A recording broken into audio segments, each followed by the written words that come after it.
And here we go.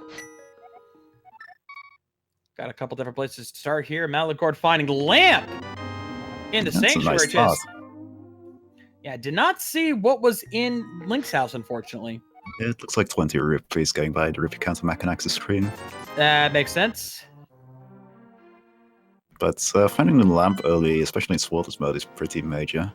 Looks Got a match at 2 crystal. We got Blue Pendant and Eastern Palace. Both Desert and Tower of Hera are crystals. Crystals 1 and 7. So gonna be seeing a lot of potential pendant dungeons in the Dark World, which is not bad. And we're also definitely not seeing that Moon Pearl on the pedestal as usual. And get 5 rupees from Uncle there. Yeah, and there's some sync up happening.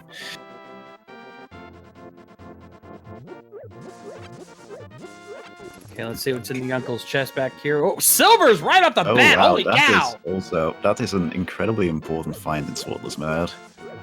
Like, normally runners can just get away with doing silverless Ganon, but without a sword that is unbelievably difficult to do, so finding the silvers early is a huge weight off everybody's hearts in this mode. Yeah, absolutely. Getting those really early is going to help. I didn't see what was on the Lumberjack Cave, unfortunately. No, I didn't quite catch it either. There's a lot. There's so much going on. So many different variations. It's hard to see what's going on here. Yeah, the TheOkayGuy actually went for a very safe opening, going to the south of Kakariko first to grab some bombs out of the bushes there. While everybody else is going for more regular opening modes. Yeah, well, variants. We got to find a single bomb on the library chest, and we've got a single arrow here in the Lost Woods. Now, this is not the single arrow, since there's actually more than one in hard mode. In addition to there also being a whole bunch of single bombs being spread around. Got a heart container in the Forest Thieves hideout, and we got a looks like a single rupee there in the tavern. Okay, let's see if we can get another look at the Lumberjack Cave here. I could not see what that was. Yeah, I have a feeling it's nothing important, but I could be completely mistaken. It's very rare to see much in Lumberjack Cave these days. Mm-hmm. It's okay, we can still have Aghanim required, hopefully with the Bugnet if we're particularly lucky since it's swordless. Yeah, absolutely. Okay, chat confirming it was Blue Rupee in the Lumberjack Cave, so definitely not going to be seeing that picked up here this season. Yeah, that's super unimportant. And I actually mentioned the Bugnet, but it is actually very much the best weapon to defeat Aghanim in swordless mode. The only alternative you have actually is hitting the balls with your hammer, and it is really tricky to get your trajectory right with the hammer, while it's much easier with the Bugnet. So the Bugnet is actually a lot more valuable than it would normally be in other modes. Yeah, absolutely, absolutely. Christos and Maligord now checking chicken shack. We know that's that. Damn, let's just another single arrow. Now we're gonna finally start seeing some big item plays here. Okay, guy heading into the well. We got 5 items in here, so let's see if we find anything good. And single arrow. Pretty good. Another single arrow. A lot of arrows here in the well. We've got 50 rupees, another single arrow, and a B-Torp. And the 50 rupees and B are, and the bottle at least, are really convenient to find here in Kakariko, because it's given him enough money to check the bottle vendor as well, of course. As of course, the ability to check the sick kid. Yeah, but the bottle vendor was a rip-off, it seems. Yeah. That's actually a green 20 rupees, so in a regular mode that would have been a sword, but since this is swordless, that's what the swords get replaced with. And a single arrow from the sick kid as well. Ooh, not fun. Makinx also did check Blind's hut, but did not find anything of significance there, unfortunately, and that's where Maligord is heading now. But he did not. Makinx did not check the back of the Thieves' hut because he did not have a bomb. No bombs.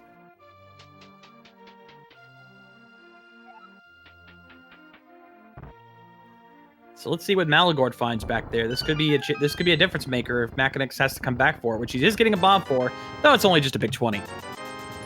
This is a really this has been a really poor Kakariko village in general when it comes to items. Just the only remotely valuable item in here was, well, those bottles, and I guess the rupees too at this point still, but not the usual trove of all kinds of progression items that you normally find in here. Indeed, hard mode really showing why it's called hard mode, because yeah, we're not seeing near as many items as we normally would. Christos turning in his B from the bottle to get 100 rupees from the bottle vendor. Probably a smart idea, because money is going to be a scarce thing, so you want to get as much money as you can early on. Yeah, it's definitely a pretty good idea here, especially if you're confident with your bomb strats and don't feel you need the B as another way of clearing rooms. For someone like Christos, I could see that not being an issue for him. He'll probably be able to clear through the mini Moldorm cave pretty well with the 8 bombs he has. It looks like Maligord's going to do the same thing here. He's going to get his 100 rupees from the bottle vendor.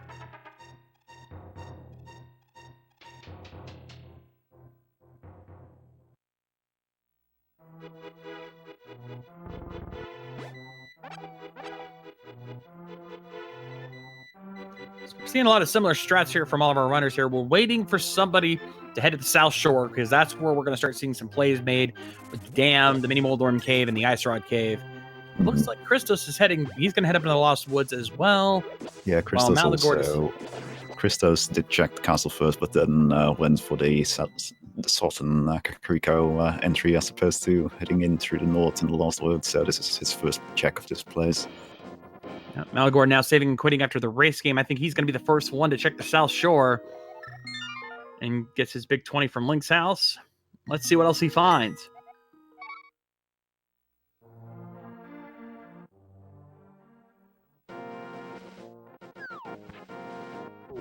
Yeah, it looks like the OK guy will be joining him. And Christos right behind them as well. So yeah, they're all starting to converge here on the South Shore. So the dam is the big play here. What are we going to find here? We got 2 chests here, we got 2 items here, one in the chest and one in the dam itself. And we find just a piece of heart. It's not a bad start.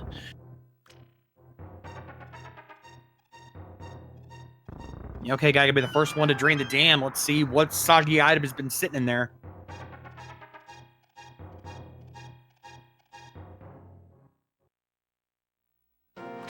Three 300 rupees, it looks like.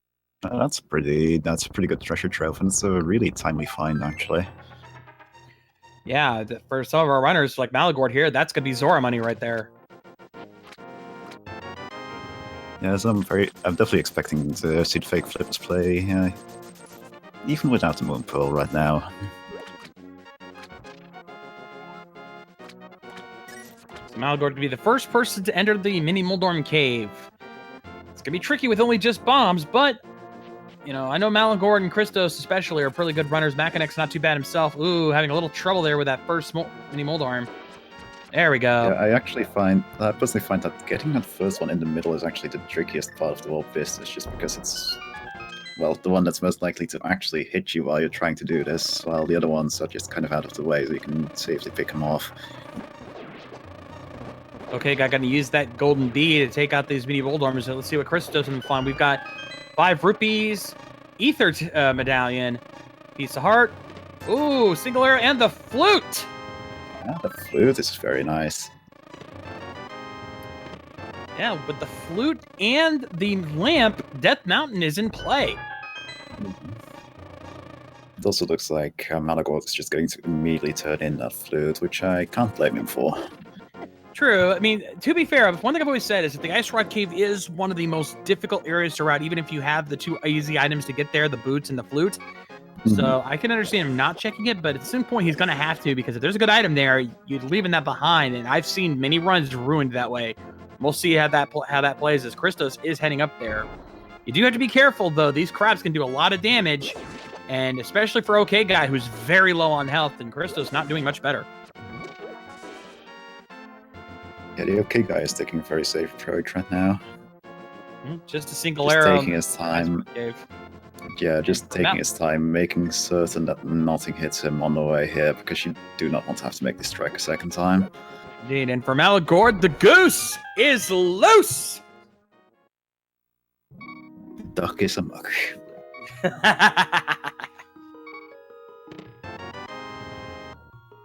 So it looks like Maligord actually may have made the right call, skipping Ice Rod Cave and going right to Death Mountain. That's going to give us a slight advantage here. How he takes advantage of that, we're still early on to see.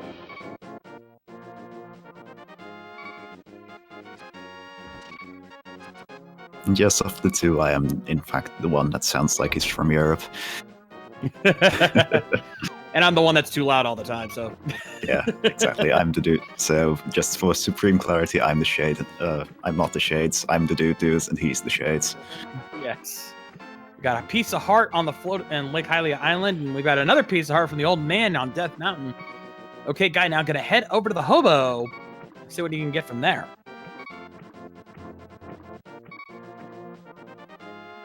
Yeah, now, bear in mind, okay. Oh, sorry, go ahead. Yeah, sorry. Christos, meanwhile, is actually opting to restock on his bombs a bit before continuing to do anything else with his flute. Very sensible. Yeah, with the lack of weapons, you need to do that. We got 5 rupees from the hobo. Let's see what's over on Spectacle Rock here. I suppose that's what you can expect from somebody living under a bridge. Yeah, indeed. Got 5 rupees on Spectacle Rock, and we've got, looks like 50 over on inside the Spectacle Rock cave.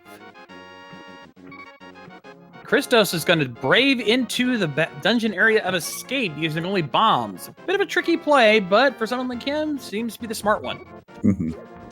So far, it seems like none of the other locations are really paying off with anything much, so it might be the play at this time. Yeah, of course, Maligord is actually showing us another play that's pretty good at this time, checking Eastern Palace. Well, yeah, like you were saying, Makinx is actually going to check Agnes Cave. Indeed, and OkayGuy also checking the Eastern Palace play. So we got a lot of different items coming up here very quickly. Let's see what we find here. OkayGuy gonna be the first one to head into Sir Hassela's closet. We got a triple bombs, piece of hook shot in Sir Hassela's closet. Very good find for OkayGuy.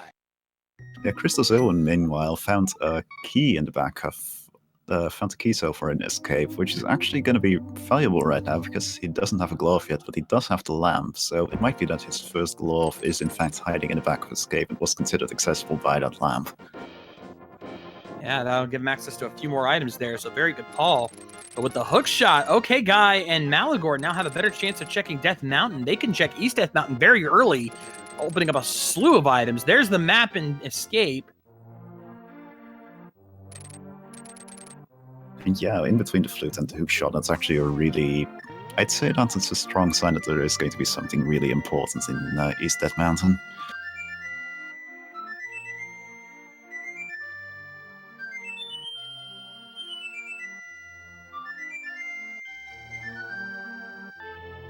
Now, Goose is loose for OkayGuy here. Christos now gonna set up he's got his death warp set up. He's gonna try to take out the chain guard here as best as he can. While Maligord is gonna make the play on Eastern Palace. And Fisher Price shield for Christos in the dungeon area, so he's gonna go ahead and death warp back to the front. Yeah, he's still got 4 more chests to check in here. I don't believe he's found the map yet, so it should be 3 more items hidden out. No, he has so found it might be something good. Oh, he has found the map, and in that case, it's 4 items still. Ooh, and there's the Moon Pearl over in Eastern Palace. Ooh, big find there for Maligord. Nicely done.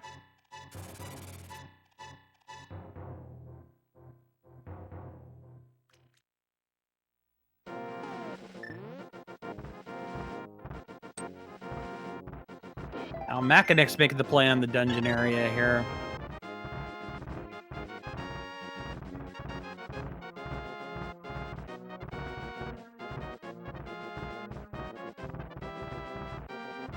Another single arrow for Christos there in the sewers. Yeah, we're doing good on the single arrow count, gotta say. Yeah. Considering, they gotta be very careful how many arrows they pick up, considering that they don't get any arrow expansions. They are stuck with the maximum of, I think it's 30 arrows? Yeah, it would be 30. So, getting them right now is okay, because he's got 18 right now, but you want to be careful how many of those you get until we find that bow. Maligord going to continue checking, finds the map for Eastern. Let's see what Christos finds in the back end of Escape. Pretty good items right here. We have 5 rupees. Oh, someone called Phantom Ryu, because that's gotta be Kane. And that is a really important find. It's also the first proper weapon that isn't bombs that Christos has found. Indeed, big clay there for Christos here. Okay, guy, now heading into the Paradox Cave, or as I like to call it, the New Hype Cave, because I've seen so many items come out of this cave here all the time. Let's see what we find. We got a single arrow and a piece of heart, so not much starting off, but we still got 5 chests upstairs to check. Yeah, and these 5 chests are the ones that usually are the actual meal. The 2 chests downstairs being more of an aperitif, if anything. Yeah, though I've seen that those 2 chests pay off downstairs too, but let's see what we got here. We've got single bomb, Das Boot, Ice Rod, piece of heart, and 20 rupees. But still, Das Boot, what are those?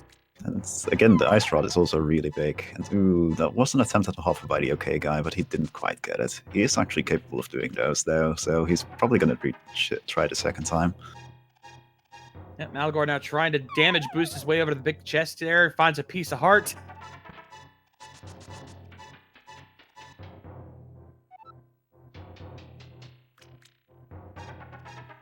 So all of our runners finding some really good stuff here. I mean, we've got the boot, ice rod, we've got the cane of Samaria, ether medallion, hook shot, flute. Not a bad start here for our starting areas. No, definitely. Still lacking a bunch of major progression items though, which is kind of interesting. So I guess those boots might lead to something else. Yeah, there's still quite a few areas they need to check. Spiral Cave is still in play, which is probably where OkayGuy is going to be heading now. Let's see what's on the floating island. Mushroom on the floating island. Ooh, that's a tease. That's always annoying when it's an item like that. You never know if it's something amazing or something absolutely worthless. It'll always be preying on the back of your mind. OkayGuy now, thanks to those boots, does not have to take the slow way through Spiral Cave. He's probably happy about that. Let's see if he finds anything good here. And it's Mirror! Well, that's for now opens up the way to the Tower of Hera, a dungeon that they can answer, but they won't be able to complete until they find the hammer. I don't know about that. They've got the mirror. Actually, thinking about it, they have the mirror. They have. Sadly, the reason it's not completable is because they need a hammer for a weapon. Yes, yeah. the boss is only vulnerable to hammer in swordless mode. So right now, the hammer is the big item. Where is the hammer hiding? But if the OkayGuy is going to be checking the entirety of Escape now, as our other runners have been doing, well, Mirror is actually going to save him a bit of trouble with setting up a death warp at the end of it. Yeah, and he can check a few places that the others can't yet, though they're about to soon, as both Christos and Maligord now heading into Paradox Cave. They're going to be picking up their boots and ice rod very soon. But we've got Bonk Cave to check here, so that might drop something, because there's not that many overworld locations left to check. Mm-hmm. We got to find something big soon. We've got to find that hammer eventually at this rate. Yeah, the most worrying thing for our runners to find right now would actually be the bug net and the cape. Because that is a sign that you will have to do Aghanim, but it'll be very inconvenient to actually do him that way. Oh, wait a minute. OkayGuy heading into the sewers area. He did not go down to the dungeon area. He is going to regret this decision because we know the small key he's looking for is down in the dungeon. Yeah, it's really unfortunate for him, but I can understand why he's doing it this way around, because it's rather, in open mode, it's rather common that the small key is locked in the back area of Escape anyway. But thankfully for that mirror, he doesn't waste too much time. He'll be able to go right back and check that dungeon. He's going to get his small key. Yes, Phoenix, we have checked Sick Kid. That has been turned in, and I believe that was... Single arrow, I'm pretty certain. Yeah, single arrow. Single arrow, that's right.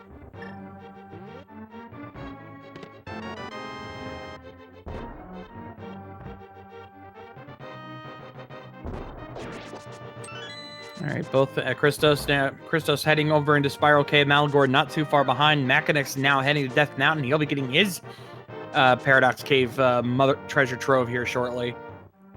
So everyone's on the similar path right now. I think OkayGuy is the only one who's gotten a little bit of a lead thanks to picking those things up early. And once he gets that Cane of Samaria, he'll have something to go with there. Again, it's down to the hammer.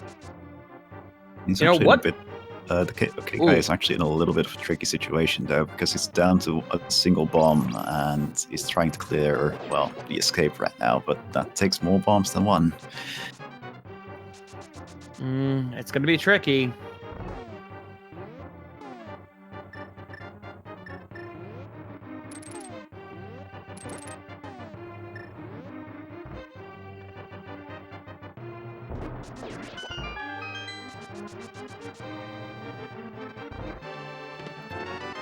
Looks like Christos now, he's going to make his way up to Death Mountain again. I think he's making the play on Tower Hera, and given how little places there are left to check, he must be gambling on the hammer being in the Tower of Hera. He's also not been into Eastern Palace yet, so he's still lacking the Moon Pearl. Just mean we get to see Roy Koopa's excellent bunny sprite here.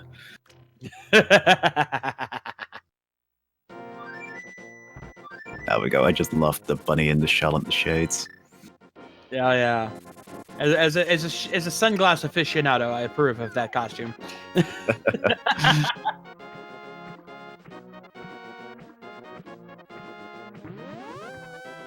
And let's see if Christos' gamble pays off. He's not going to be able to check everything, but he can check quite a bit here. Oh, he called it! Hammer in Hera! That's perfect. Because that suddenly means he can actually complete the dungeon now.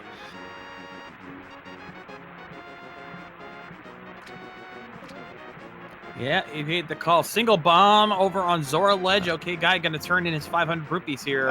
I should also actually point out that swimming this far, he's still in the fake flipper state. Any single hit will do him in, so what he's doing right now is a lot more impressive than it looks. Yeah, it's a very big risk here. He takes even one hit, he's out. But let's see if it pays off here. And he gets to it, at least. And then Christos down doing the tile room. Piece of heart from Zora, unfortunately. He's going to reset. And he just goes for a hard reset to save his rupees. A very wise decision in this difficulty. Indeed. You want to save as many of his rupees as you can, especially for only a life lesson. Actually, a love lesson in this case. And Christos not doing the invincibility strat. He's doing a little dodge, duck, dip, dive, and dodge. And he gets through. Of course, we know because he's checked the other two chests, this has to be the big key so that he can progress forward.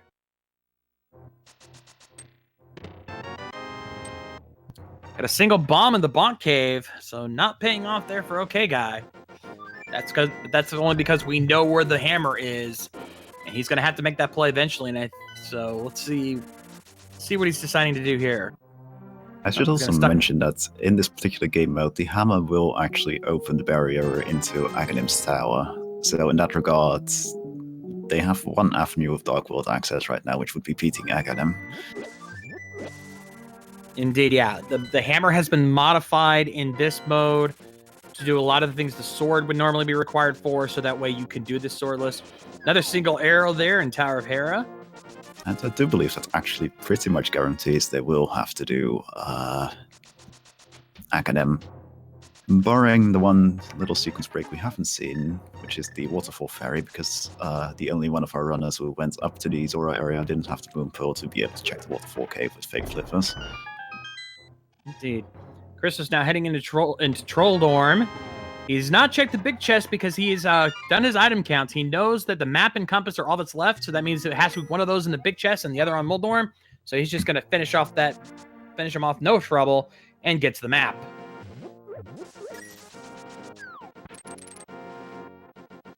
And also, to answer your question, of our match. Yep, first crystal of the race here. Also, to answer a question in chat, yes, every runner is running the exact same randomized seed. So all the items in the exact same places here. We do a different randomized seed every race. But every one of our 18 or 19 runners is running the exact same seed.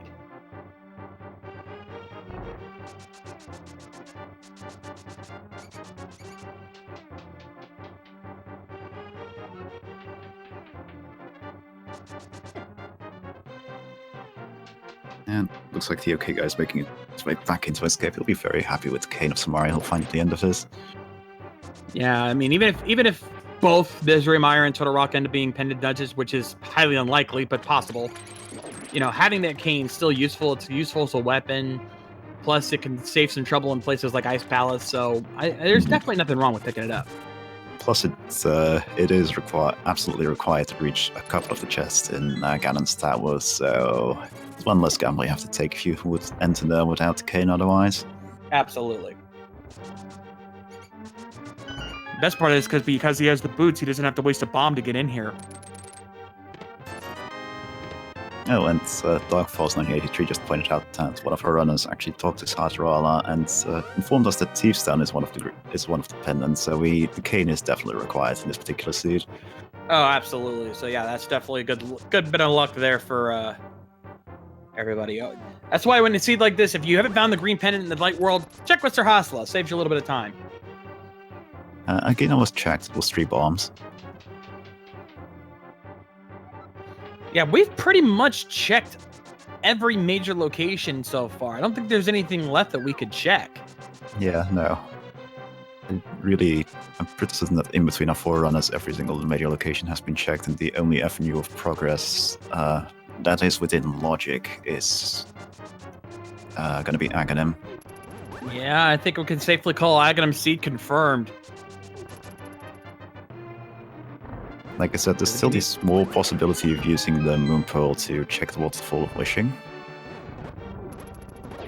But even then, you'd have to find at least a glove in there, and the odds of that are pretty slim, to be honest. Yeah, in all likelihood, this is a definite Aghanim suit. Aghanim 1 is going to be putting up quite the fight in comparison to usual, because, well, they're going to have to use the hammer.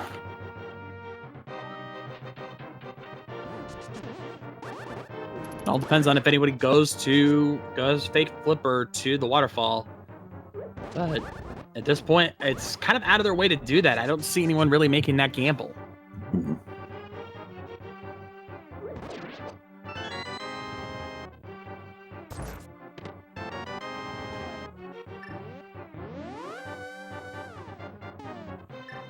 Of course, with the flute, it isn't too out of the way to get back there if somebody wants to check. We shall see. We'll see what happens. I think Maligord's going to be our first one to make the play.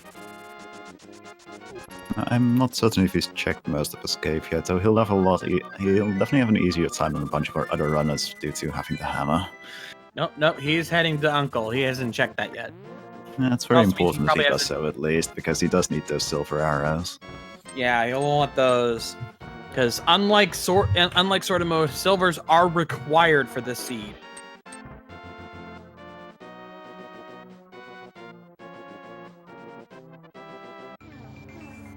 And Dr. Nate, the primary way this mode is harder than open mode is through the simple fact that you don't have a sword. That's why it's swordless mode. As for why it's hard difficulty, that's, well, due to the fact that a bunch of convenient items have been removed. There are less hearts to be found, there are less armor upgrades to be found, there are less shields to be found, and, well, normally there would also be a swordless to be found, but of course it's with swordless here, there's no swords to be found at all.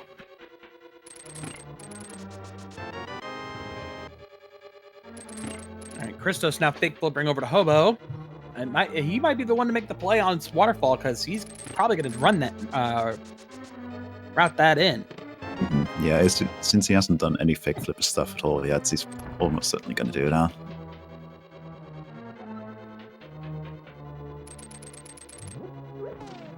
For those who are unaware of the fake flipper trick and the waterfall trick, basically what's going on, if you land in the water on the just before or just on the frame that you transition, the game thinks that you are allowed to be in the water because you're still in the water after the transition.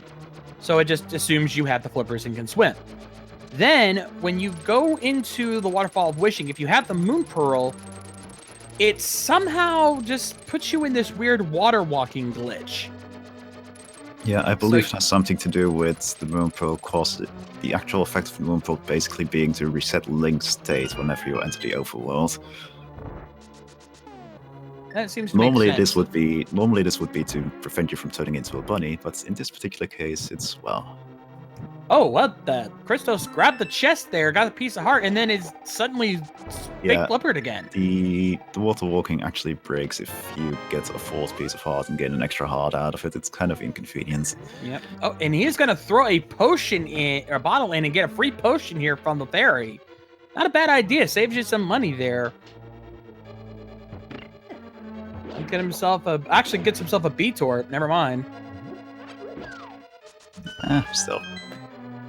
And it's one of the might have to be. Yeah. It's most likely because this is hard mode. It's a kind of way to prevent you from cheating the hard mode system.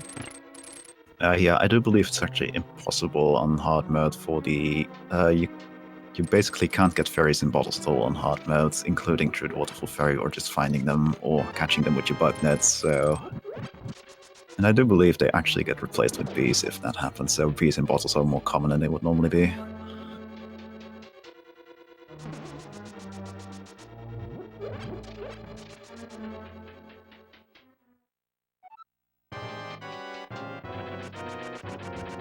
All right, so I know Christos has been to the dungeon. He's been through escape, so I think it looks like he's going to be the one to make the play. Oh, no, never mind. Maligord is heading up.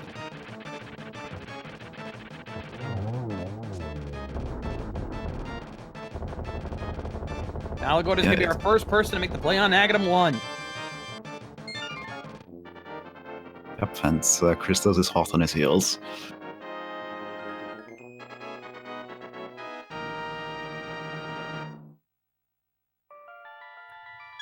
No, Alex Supernova, okay, guy did go to Sir Hassel. He has the hook shot, which is what you got from Sir Hassel's closet. Mm-hmm. He hasn't been into Eastern Palace yet, though. Since he's missing the Moon Pearl, so I think he's making his way down now. Yeah, it looks like that's where he's heading now. So right now, it's down to what we find in the Dark World, because Christos and Maligord pretty much neck and neck here going into Aga Tower. In between the hammer and the hook shot, we're actually in really good shape for exploring most of the Dark World there.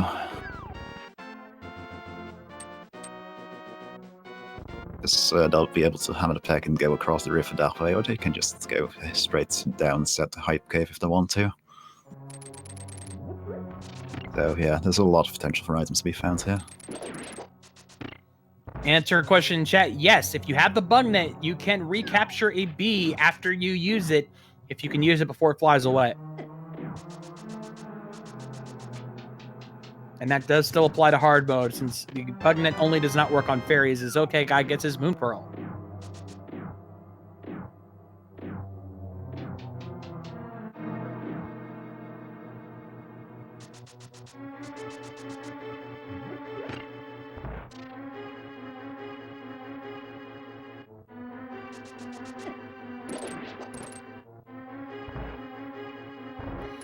So Christos has been crushing this particular Academ's towers, and even without a sword. Yeah, he's actually taken the lead from Maligord here, just based on pure execution. And again, what would you expect from a guy like Christos? I mean, this guy knows what he's doing. Yeah, it's definitely true. He's definitely one of the most skilled overall runners in the randomizer community. Well, it doesn't hurt that he's one of the developers as well, if I recall. Yeah, that's true, he is. He's actually primarily responsible for the logic behind the randomizer, so if you ever find an item in like one of the most inconvenient locations possible, it's probably his fault because he designed the logic for that to be possible.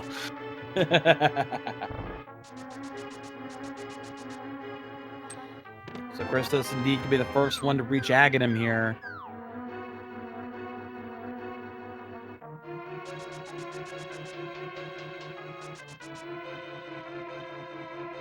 And as you can see, by the way, the curtain behind Aghanim is already open. This is one of the conveniences added to Swordless mode to make it, well, actually possible to complete the game without a sword. Normally you are absolutely required to have a sword just for cutting that curtain to get to Aghanim. Indeed, but this also means they're going to have to use the hammer to whack the balls back at Aghanim. And of course, the big question, how many blue balls will we have today? Get your guesses in chat, folks. Already got one. There's two.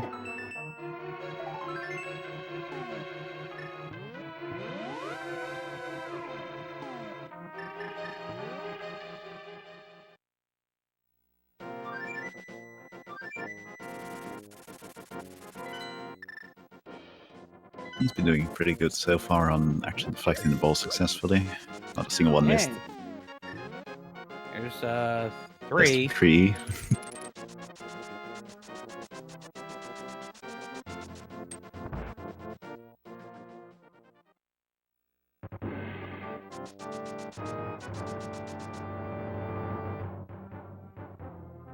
Just one more hit will do him in. There we go. Yep. 3 blue balls.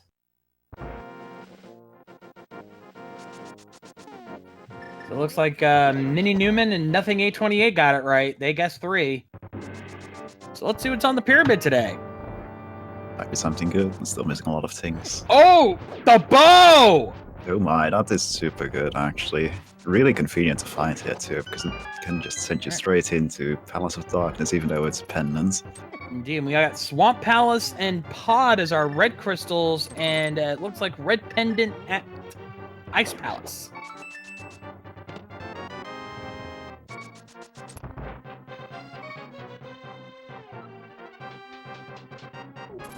Oh, I'm sorry, pendant Pod. That's my mistake. They're both red. It threw me off. Personally, I'd be inclined to say that bow is a very good sign that, you know, you really want to do pod anyway, even though it's a pendant, but we'll see what our runners think. Indeed, Christos leads so far. Yeah, Christos leads so far seems to think he's better off going into... Ooh, blue tunic from the Prince Cave. Not a bad start there. That Single is definitely bomb, a good find. Heart container, piece of heart, and another single bomb. Not exactly a full hype cave, but hey, blue tunic, certainly not terrible. As you can see on our other runner's side, executing the game in swordless mode is a lot trickier than it would otherwise be.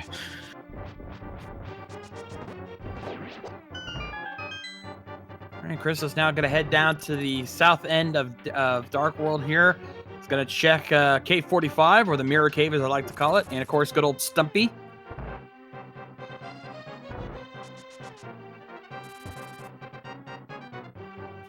See what Stumpy's got for us today. Piece of heart. You know, with hard mode, pieces of heart tends to be a little more valuable than usual because you're not going to find as many heart containers in this seed. Mm-hmm. I would personally would be much more inclined until I got to a cut. Like, in general, the inclination to pick up pieces of hearts is basically tempered by how comfortable you are with the amount of life you have. Like, personally, I'd say you want at least 10 hearts to be able to comfortably beat the game, so finding less heart containers also means you want all those heart pieces to make up for that. Hey, Christos finding Big 20 in the K45. He's going to head over and pay a visit to good old Alec Baldwin over the digging game. And he literally had just enough for the digging game. Yeah, it's incredible.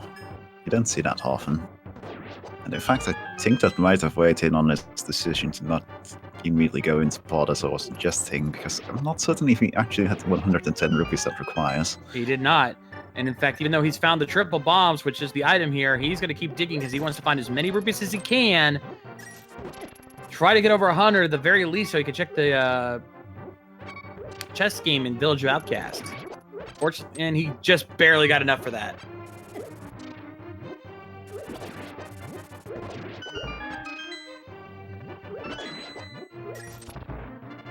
But this is one of those things I was talking about earlier, about one of the sneaky things about hard mode being just being less money to be found. So it's not something you think about a lot, really, ever, but those 500 rupees for Sora suddenly weigh a lot heavier if there's just less money to be found in general. Indeed, now all of our other 3 runners now pretty much dealing with Aghanim as we speak. Yeah. They're also really showing off that this fight is a lot trickier with the hammer than it would be with the sword. And Christos now could head up. Okay, he's going to take the north end of Dark World here. Probably going to check Bumper Cave and King's or Graveyard Cave and King's Tomb, since he can check both of those here.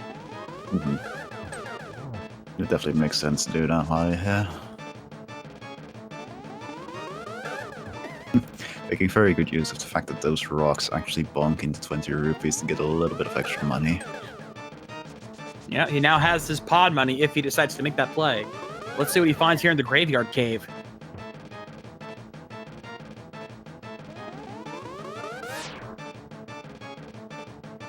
There we go, piece of heart. And Biles' prowess, what he do?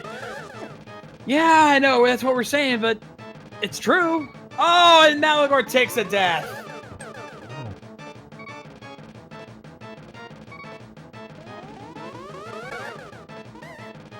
Maligord taking a death on Nagam. That is very unfortunate. Yeah, that is really Christos, rough. did you forget about King's Tomb? You've got the means to open it.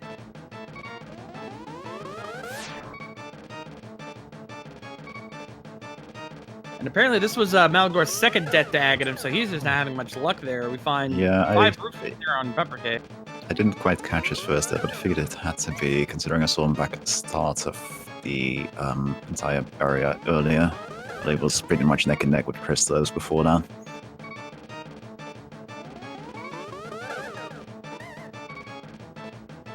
Yeah, and folks, because he was in the Dark World, he does not need gloves for King's Tomb. You can mirror outside the tomb and then use the boots to get into it. Trust me, I know what I'm talking about for once.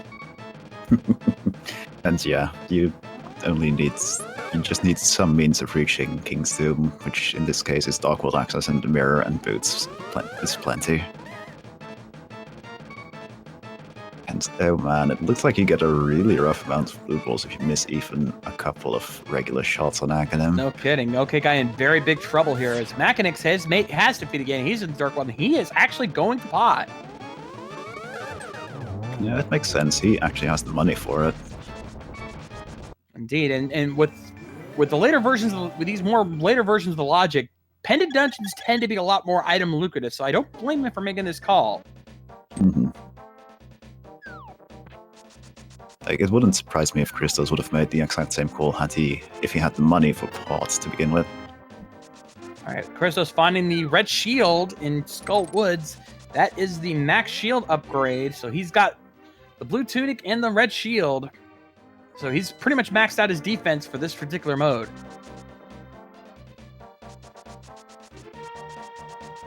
And Maligord taking another death in Aga Tower. He's just having no luck there. This one was really early. Power Glove in that might Skull have been Woods! Oh man, that is huge.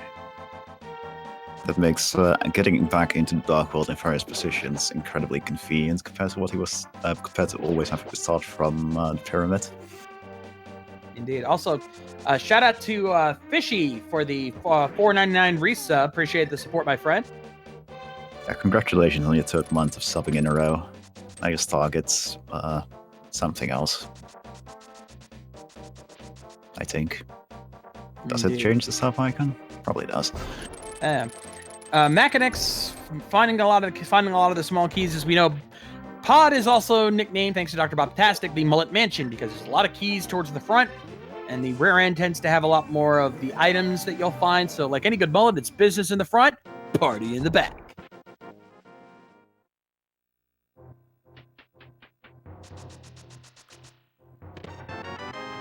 And judging by how he's going through the dungeon, I imagine Christos already found both the items in Skullwoods. I didn't quite catch what they were, but...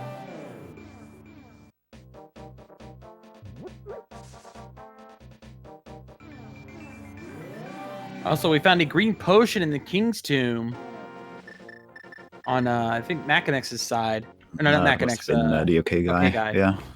And B-Torp finding another B-Torp for Makinx there, so... But there should only be 2 bottles. Oh, you know what it is? Yeah, they each found a second bottle, so from here on out, they're not going to find any more bottles. So when OkayGuy goes to pod, that B-Torp's going to be replaced with rupees. Mm-hmm. I do believe that's how it works, yeah. Yeah, whenever the way this hard mode works is that if you go to a location that has an item and you haven't already grabbed that item, for example, if you go to a location that has a mail upgrade, if you haven't already gotten blue, it'll be blue. But if you've got the blue, it'll just turn into 20 rupees because you can't get red. Christos now checking chess game, gets 100 rupees and some bombs, so at least he didn't lose too much there.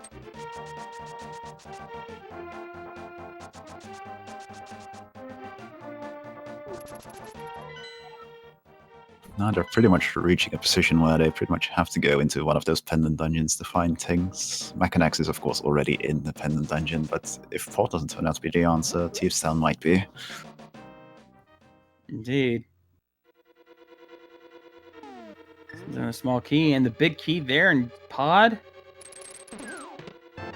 Christos now checking the Sea House and Village of Outcasts. Just finds a single bomb, so we're still not finding much here. Single rupee for Makinx. And there's the other glove. So Pod D to required play. Mm-hmm. It does mean that Makinx will fairly shortly be in the position to have the Titan's Mitts, which is going to be really, really handy for him. Titan's Mitts are, of course, one of the most important items for your overall progression in the Dark World, being required for basically the back half of it. We've got Bombos for ChristosOwen over here in Thieves Town. And that does mean, that is one step close to opening up Ice Palace, because at this point, Swordless mode has been improved compared to previous iterations, where you can actually use the Bombos medallion in some appropriate rooms in there.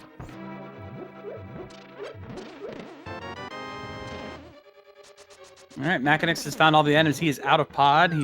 Since we do not know if this is a pedestal seed, he does not want to go ahead and go through the trouble of trying to defeat Helmusar King. Can't quite blame him here.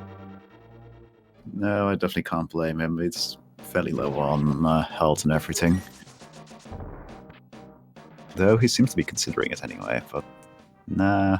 No, I think what he's doing is, he's warping back. He's going to make use of the fact that he's got the glove and hammer now to take a different path into the Dark World than the other runners have been taking. Indeed, that's going to give him a little extra speed there to be able to flute over here, and he's going to go straight over to check the Prince Cave, get his mail upgrade.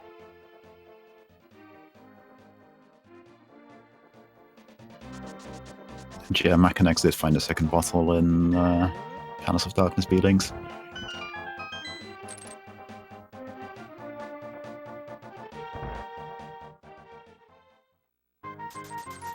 You gotta feel for poor Maligord. He's still trying to deal with Aga 1 right now. He's just had no luck with it. Yeah. Like I've said, I'm sorry, and excuse me, chat, I've said this like a dozen times already, but I'm gonna just say it again. It is a lot trickier to defeat Aghanim with the hammer than it is with the sword. But he finally gets through it. Nice, there we go. That's gotta be a sigh of relief on his end.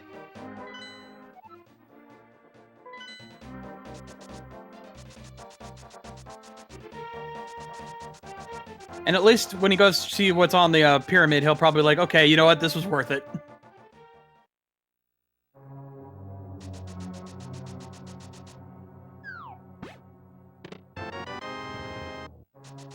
It'll be interesting to see where he opts to go next with the bow in hand. There's options aplenty. Indeed. Christos now getting the maiden from the back end of Thieves Town, finds the small key. Thankfully, we have the hammer. Well, we kind of had to, so we're going to check the big chest here.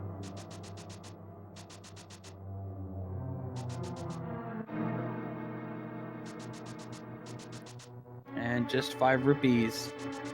So he's going to go ahead and make the play on finishing up Thieves Town. Now, it is a pendant. Yeah, it is a pendant, but it is also the green pendant. There's always a chance Sir Hassalah might have something, so this is not a bad call to make. Mm-hmm. And especially in the case of Thieves Town, by the time you've checked it for all its items, you generally are in a position where you're almost done with the dungeon anyway, so it's just a tiny little detour to kill the boss, even if you don't technically need to. He's also going for one of my favorite weapons to use against blinds, especially in Swordless mode, the Cane of Samaria. And just kind of put the block down and let blind run into it. It's kind of funny. Makes sense, actually, because it's a lot easier to hit him with the cane as opposed to the hammer. And, you know, it's the same amount of damage no matter what you do. It's just guaranteed. It's a straight 9 hits no matter what weapon you use. So very quick, clean fight there for Christos. Nicely done. Picks up the map and gets his green pendant.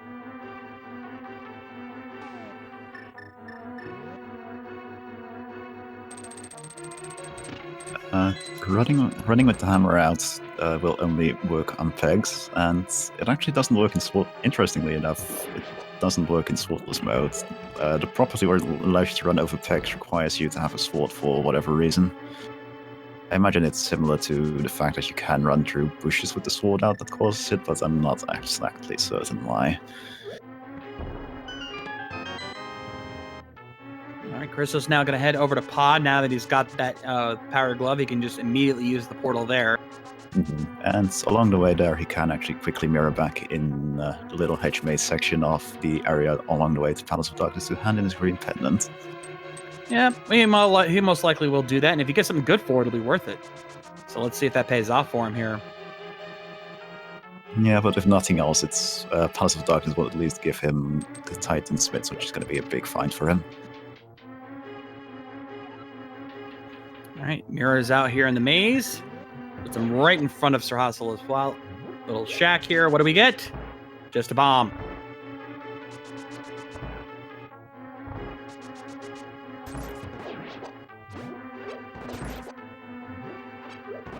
So since we're seeing a lot of similar areas here, I want to remind you folks, if you're enjoying our Forerunners here, make sure you give the OK Guy, ChristosOwen, Makinx, and Maligord a follow on Twitch. Show your support for these guys who are running their butts off for your entertainment.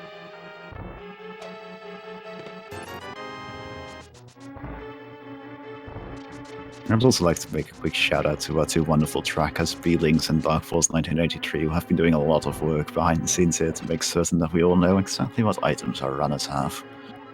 It is one of the trackers are indeed the unsung heroes of the randomizer races, because you know you don't get to hear them, you don't get to see them much, and they have a very difficult job. I've done tracking once or twice, and I can tell you folks, it's not an easy thing to do to try to just even a one-on-one race, trying to watch 2 races at once and make sure that tracker is up to date is not easy. So I definitely know what you're talking about. I've also tracked 1 or 2 races. You've tracked a lot more than that, sir. You know better than me. Completely.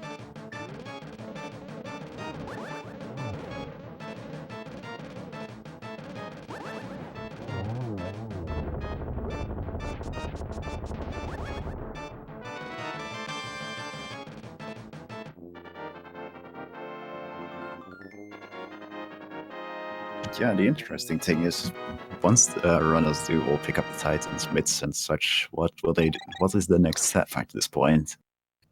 Yeah, the Titan Smiths. I personally say with the items they have, the game is actually pointing them towards Misery Maya right now. Yeah, that does make sense. They've got the Cane of Samaria, they've got the hook shot, they've got the flute. Yeah, I'd say Misery Maya is a pretty good play. It just depends on what medallion is required, but most of our runners will have at least ether and if not bombos as well. So yeah, exactly. So they've got a pretty good shot of getting in the dungeon, and with the silver arrows in hand, it's not going to be a particularly tricky boss to defeat, and it is one of our crystal dungeons, so they're going to have to do it sooner or later anyway. Yeah, so I'd say Misery Maya is a good play to make. The question is just which one is going to be brave enough to tackle it first.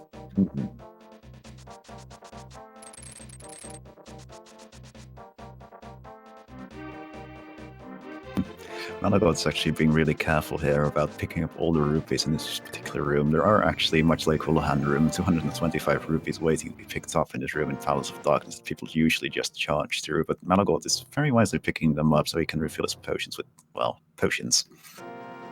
Yeah, I mean, even if they are a reduced amount, having those potions can mean a lot, especially with the lack of health and magic that you'll have. I mean, with hard mode, magic usage is doubled. Half magic doesn't even exist.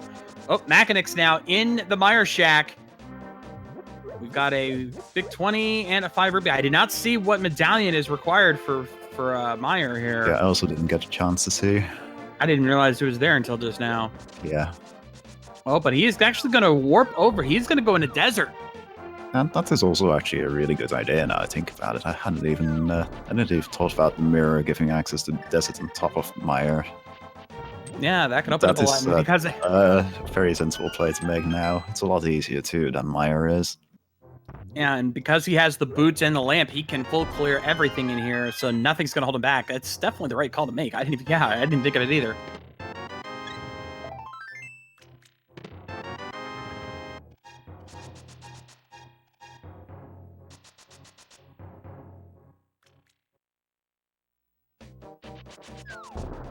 Question in the chat, how many people are running this mode? We've got just under 20 people running this race, I believe. Yeah, which is pretty good, I have to say. Yeah, I mean, for a mode like this, you're not going to expect a big turnout for this. I mean, I've seen, like, regular open mode just turn in, like, almost 50, 60 runners, but for something like this, you know, close to, you know, 16 to 20 people, that's pretty decent. Mm-hmm.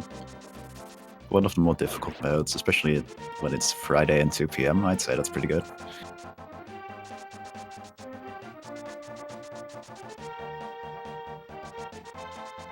And so far, it looks like Desert Palace didn't have much of anything. And Christos is actually making the play. He's going after Helmsar. I guess he figures he might as well. They are in a position where the pendant dungeons are all fully completable, so in that regard, a pedestal seat is relatively likely compared to normal. Any of the items are still... There's still several items that could be behind the pedestal. I mean, right now, fire rod, flippers, that other pendant, or that other medallion could be back there, so... Any of the items were missing. Yeah, I can understand him taking the gamble on it. I mean, we still got a lot of dungeons to check, but... I mean, if it's easy to get through and it ends up being a pedestal seat, it could save him a lot of time. And somebody in chat did actually manage to catch what the pedestals, the Mystery Mire medallion was, and it was bombos, apparently. Okay, so that eliminates that problem.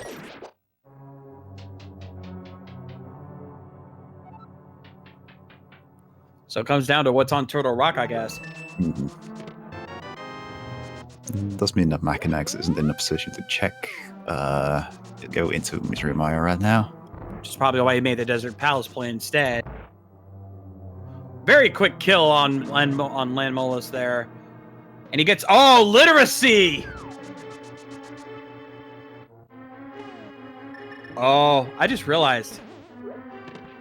I mean, he's going to have to find the fire rod first to do it, but he could do a pet check later. Also, shout out to Satine, I think is how it's pronounced. Forgive me if I am wrong. For the $4.99 resub 6 months in a row. Very much appreciate the continued support. Yes, thank you very much.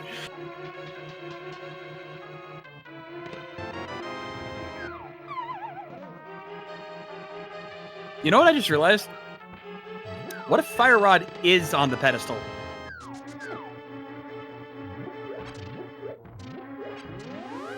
It could be, and that would be really inconvenient considering people would normally combine checking the pedestal with completing the skull words. Yeah, normally most people don't check the pedestal unless they have the means to complete Skull Woods, and they just check it on the way out. But if the very item they need to complete Skull Woods is on the pedestal, that's gonna throw them off. Oh yeah, that would. Oh, that'll be beautiful. That would be horrible. Well, horrible for them, beautiful for us. View, yeah. And yeah, I could just confirm for myself on Christos' stream that it is indeed bombos for Mystery Mire. Yeah, and he has bombos, so he could go into Mire if he chooses to. And if I know one thing about ChristosOwen is that he actually really likes peeking into Mire early, so it's very possible that he'll be making that play soon. First, he's going to check the other areas here. He's going to check out the checkerboard cave. Meanwhile, Makinx going to check the ether tablet on over here in Death Mountain and just finds a single arrow. Yeah, I'm going to once again point out the difference between Swordless mode and regular modes. In the regular game modes, you'll need the Master Sword and the book to be able to check those particular tablets. In Swordless mode, you need the hammer and the book instead. Christos now also making the Desert Palace play. We didn't see much gained out of Desert Palace itself, but it is a crystal dungeon, so let's just get it over with. Yeah, he definitely can't avoid completing it. Makinx, meanwhile, is going to give us a first check on what the Bombo, or not the Bombo, the Turtle Rock Medallion is. And it is... Quake! Oh, the one medallion they don't have! That is one more item that could potentially be required, and it could be on the pedestal. The trolling continues as Makinx now going to head into the Super Bunny Cave. See what 2 items he can get out of there. Plus, he'll probably make a play on Hookshot Cave since he has the means to check that as well.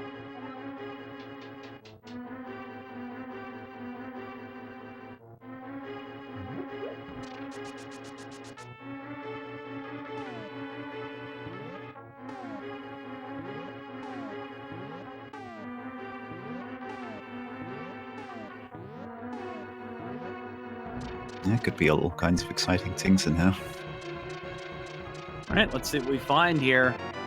In fact, I find it surprisingly common that you find the medallion you need for Turtle Rock right here in Hookshot Cave. Heart container to start things off. Second chest. Flippers!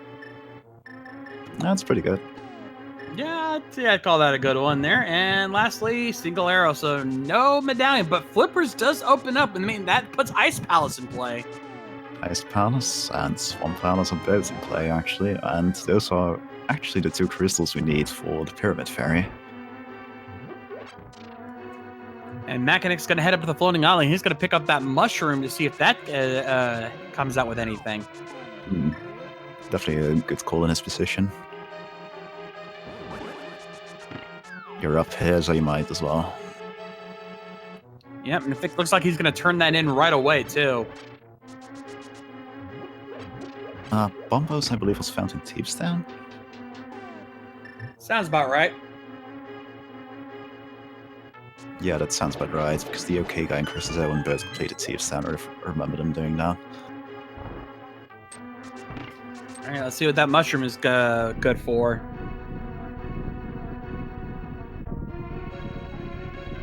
Just a single rupee. Oh, that's...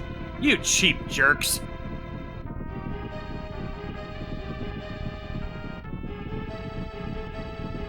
Makinx also taking the time to stock up on a couple blue potions to make sure he's prepped up for the journey ahead.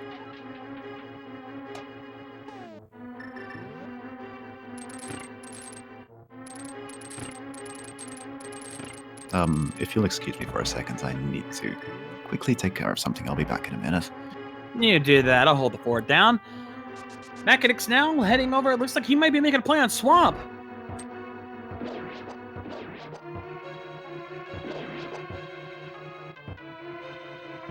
And it looks like indeed Christos is now finally making the play on Misery Mire now that he's finished Desert.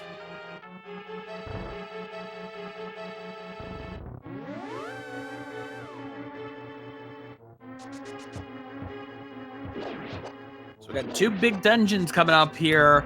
Makinx gonna have more items to check here because Swamp Palace has a ton of items.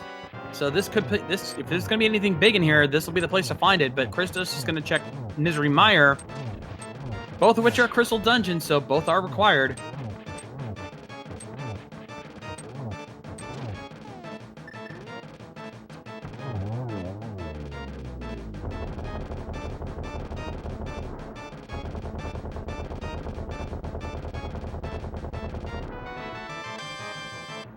We have powder on the Helmisar King. I didn't see that earlier, but that's still going to be a nice idea there.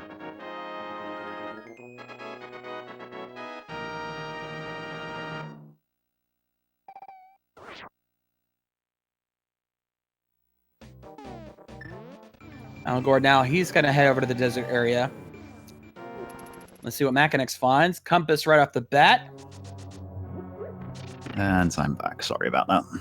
It's all right. Not much happened here, but Christos is now in Mire. Makinx made the play on Swamp Palace. And it looks like ALTTTP is going to go ahead and full clear Eastern.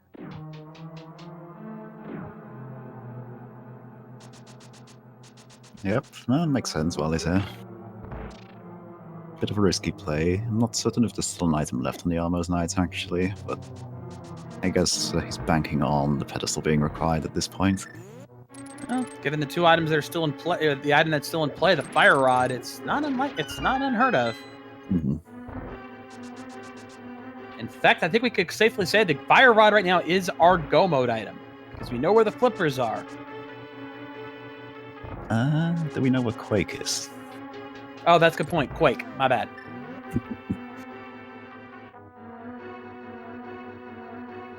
Christos finding the big key in Mire there. Makinx heading to the low end of the swamp here.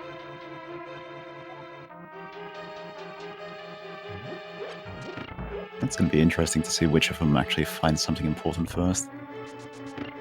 Indeed. Thank you to Streaming Falcon for the Twitch Prime sub. 10 months in a row. Continued support is always appreciated.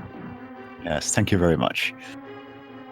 Makinx finds the big key, but he's going to go ahead and check left side swamp. Not a bad call to make. Christos finding big 20 over there on the bridge chest.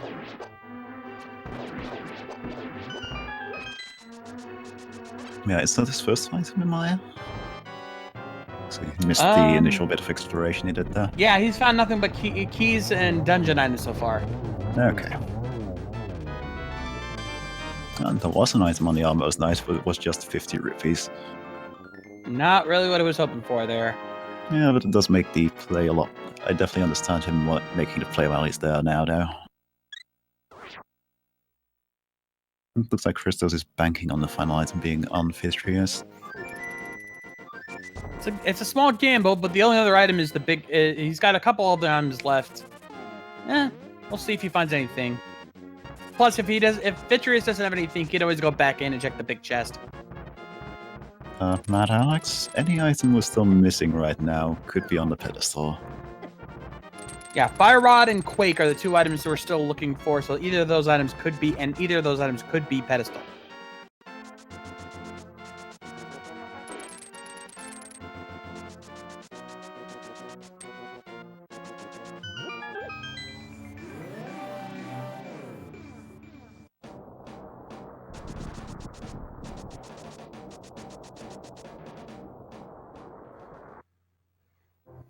Okay, so let's see what Makinx finds here on left side swamp. Two chests here. If he finds something big, this could be a game changer. He finds a single bomb on the left. Well, it's a pretty big bomb, but it's not really a game changer. And yes, it's the Cane of Brian. And, well, I do believe that makes it so that, as far as the logic is concerned, we're in the position where we could do Spike Cave now. Indeed. Spike Cave, for those who don't know, is one of the few places where magic is not magic usage is not increased, because otherwise you would not be able to get to it. Christos now working on Vitrius, thanks to those silver arrows just completely blazing through. 2 shots, down goes the eyeball. And... just a compass. ooh, that's unfortunate. That means you may have to consider going back into Mire to find the other items. Unless I missed something and he already found both items, I don't know. Well, if he did, I definitely missed it. Nope, he's going back in. He missed something. There is only 2 items in Mire, so it won't be too hard to find it. Yeah, I do believe the only chest he hasn't checked yet is the one that has the very long cutscene before it. Which is, I well, don't think I he's can checked the definitely big chest either. That might be true, actually. Makinx now heading to the back end of Swamp, finds a big 20 and a piece of heart.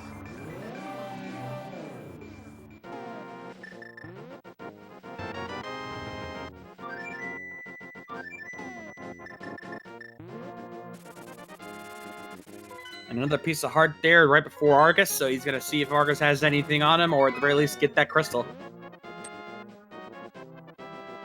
Yeah, but it's nearly time for the most exciting boss fight that you can have in Swordless mode. Time for Menu Simulator 2018! Hell yeah.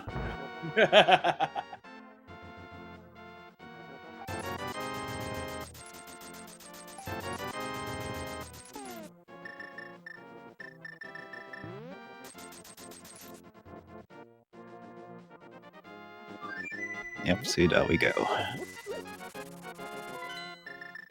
Shot hammer, menuing in between every single time. It's very tiring. Christos now, he is going to check the vanilla big key chest. He's going to sit through that very long animation.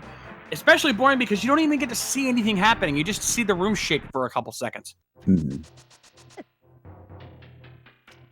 Yeah, because people actually tell me this particular cutscene takes just as long as the one in Palace of Darkness, but it certainly feels like it takes, like, years longer just because you're just sitting there, incapable of doing Oh, anything. it's the bug net. Well, if nothing else, it's gonna make his Academ 2 fight a little easier.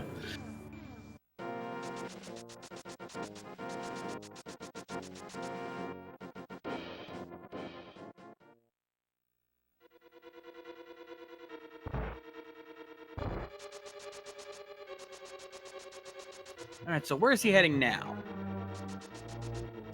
And it looks like he's also going to be checking the dark side of that mountain now. We'll be finding the flippers, and we'll see whether he takes those. Yep. Again, it's either swamp or ice. We already know what's in swamp at this point.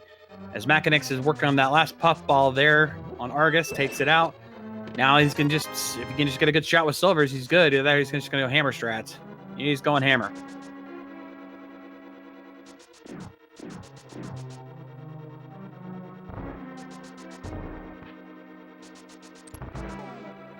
And just one more hammer hit, and there we go.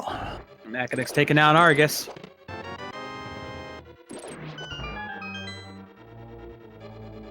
To be fair, all of our runners on pretty even pace, though Christos with a very good lead right now, all things considered, given the amount of dungeons he's cleared.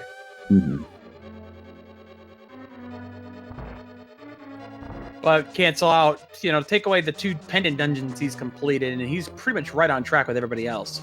Yeah. Well, it all depends on whether those pendant dungeons, well, the actual completion of those pendant dungeons matter, because both did, of course, contain very important items, with Thieves Town having bombos and Palace of Darkness having one of her glove upgrades. Indeed.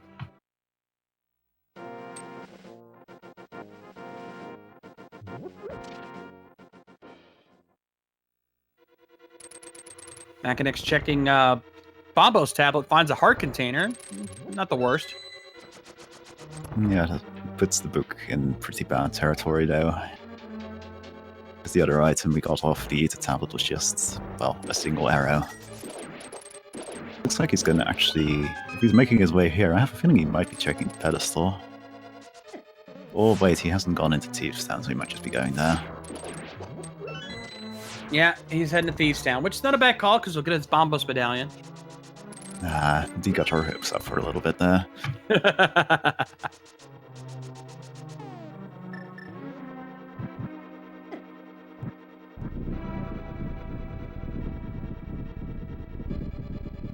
Christos now going to check the Ether tablet. He's not going to find much there, unfortunately.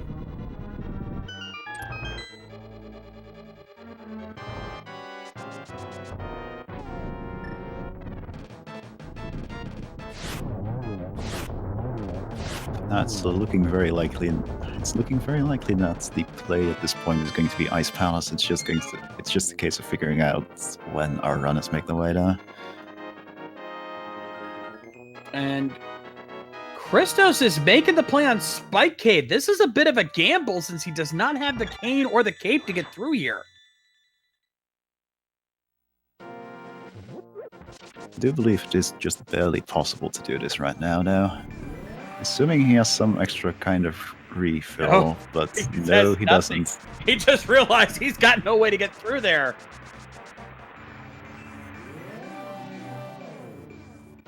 So a little bit of overconfidence there, I guess.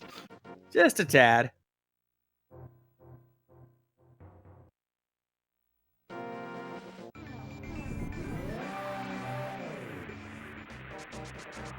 Looks like he's headed to Ice Palace now. Yep. Chat was saying earlier that Christos prefers ice over swamp, so this does make sense for him. And he'll be able to make use of the fancy new Bombos medallion pedestal thingies installed in Ice Palace here.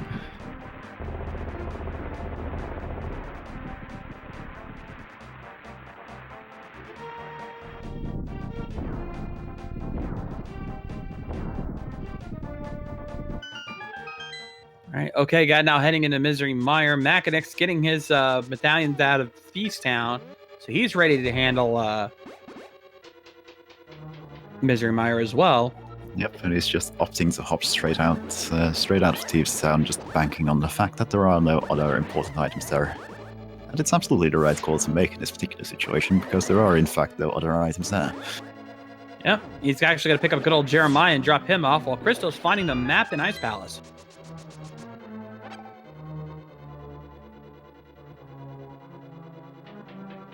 And sadly, Makinx is going to have to hammer these pegs down one by one, even with the boots, because the property where you can just dash over them with the hammer dash is sadly dependent on having a sword.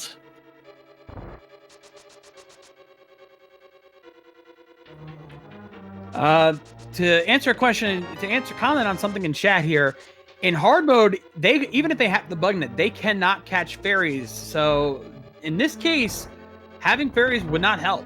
We just found something incredibly important over in the Hammerpeg Cave, by the way. We found the Quake Medallion we need for Turtle Rock. Oh-ho!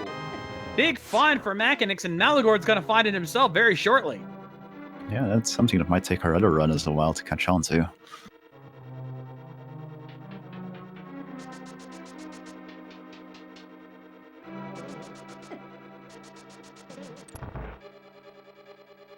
So that means the only item still out in play is the Fire Rod. And to answer a comment in chat, I don't believe Fire Rod can be on Laser Bridge because you need it before then. That actually depends. It depends on how the key layouts in Turtle Rock ends up generating. It is possible for it to generate a key layout where it can actually allow you to go all the way to the Laser Bridge without the Fire Rod. So it is technically possible, but it is rather unlikely. Yeah, I think it's more likely the key will be on pedestal before it's on Laser Bridge. Mm-hmm.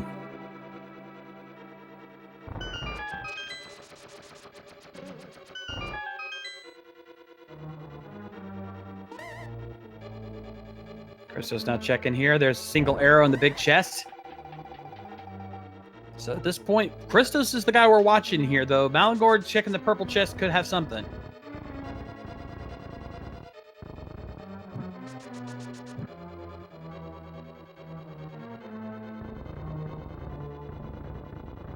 I do know from experience that the Fire Rod tends to love hiding in Ice Palace. And it's always a very nice find if you do find it in here, because it is a way to make the boss in here quite a lot easier. Yeah, not only does it make it easier to take down that ice shell, but it also does have its own applications for defeating the puffballs.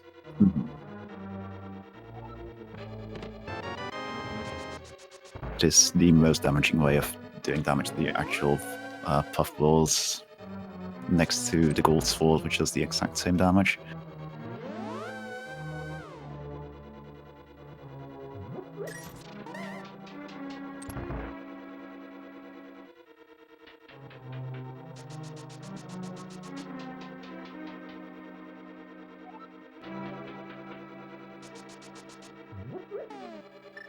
But we're about to get to the meaty section of Ice Palace here. This is the section with the most chests in a row. So this is the one where we do really want to keep an eye out on whether there's anything important here.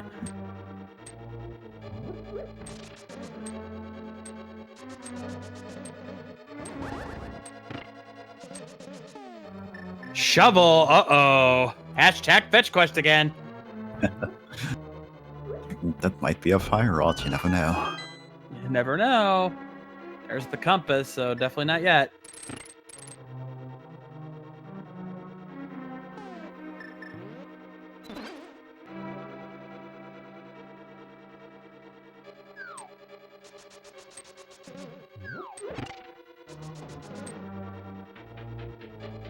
And there's a small key, which is going to use right there.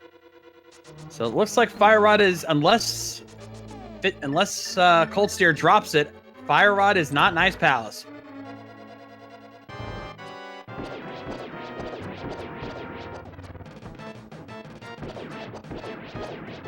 Yeah, it's certainly looking that way, so it's interesting.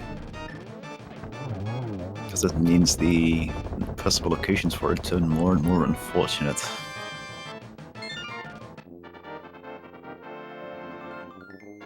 could still be the pedestal, making this the legendary seed that required both Academ and the pedestal to complete.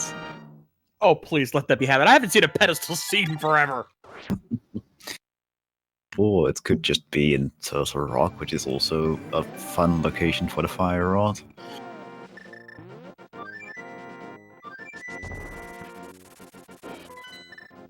Or it could be at the Pyramid Ferry even. That's another location that is available right now, which hasn't been checked yet. That's very true. And there is one final location, I believe, that hasn't been checked at all yet. Which is? The Catfish. Oh yeah, Catfish hasn't been checked yet, has it? I don't think it has been, actually, so that would be a pretty marvelous location for it too, because that is one location people tend to leave off until very, very late. Indeed, but he finishes off, gets a piece of heart from Cold Stairs, so Ice Palace did not have what he was looking for. Yep, that's unfortunate for him. I imagine he'll be off to Swamp Palace next. Oh, we got a pedestal check!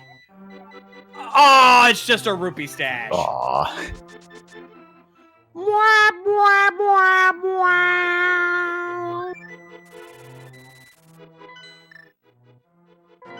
On the other hand, it is a little... If you want to see it to take longer, it is actually somewhat fortunate that isn't the fire rod, oddly enough. Because at that point, the OK guy would be what? Quake Medallion short off of effective go mode, and I do believe, looking at what he's doing right now, the next thing he's got to do is the Smiths and Hammerpegs cave and everything, so... For a longer race, this is a lot more exciting. Yep, got 5 rupees from the shovel spotted, so the hunt is still on. Now it's starting to look like that fire rod on Laser Bridge call could still be in play, because we've checked everything else. It's down. It's I think at this point it's Pyramid Ferry or Turtle Rock. Or, as somebody in chat is pointing out, I do believe the Magic Bat hasn't been checked yet either, and, well, the OK guy is in a really good position to check that right now, having the powder and the mirror and everything. Indeed. Loki Radam, thank you for the Twitch Primes resub. Appreciate the continued support. Yes, thank you very much.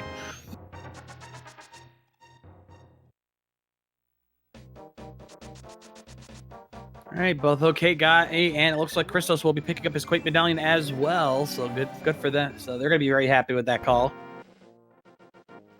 Yeah, and at that point, everybody on stream will just be a fire rod short of go mode. So it'll be a race to see who finds it first. Yep, that is Fire Rod isn't, as I said earlier, Fire Rod is indeed our go mode item now. Especially as Maligord is now over in the over the floating island. He might go if he checks Hook Cave, he'll have his flippers, so that will be everyone will be evened up on items. Yeah, but first let's see what this Magic Bat has for us today. Yeah, let's see. Okay, guy, checking it now. What's it gonna be? Single arrow. Single arrows are basically the big 20s of hard mode. And Lareth, thank you for the Twitch Prime resub. Yes, thank you very much.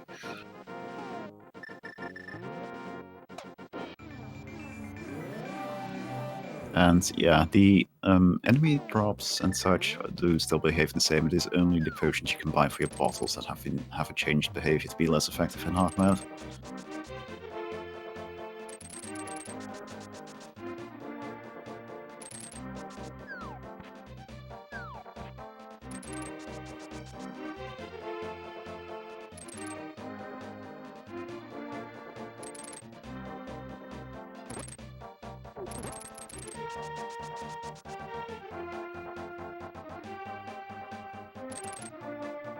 Now we're in that interesting position where we're waiting for our runners to, well, check items that the others have already checked.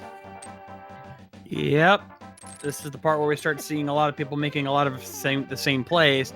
Christos now looks like he's going to be heading over to Swamp. Yeah, I'm kind of hoping one of them breaks the pattern and goes to Turtle Rock early, but we'll see if that actually happens.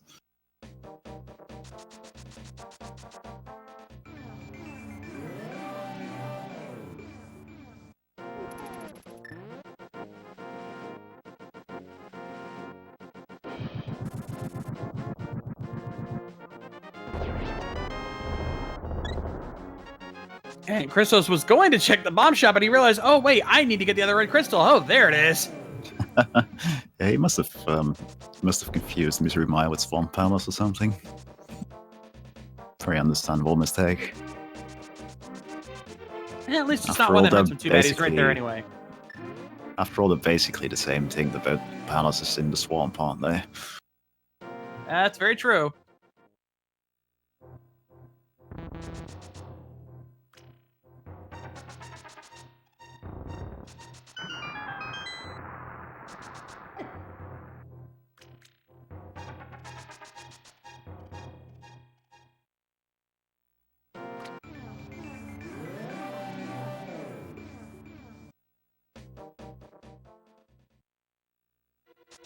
So, Shades, what of our options, what do you think? Is it going to be the Pyramid Fairy or is it going to be Turtle Rock for a Fire Rod?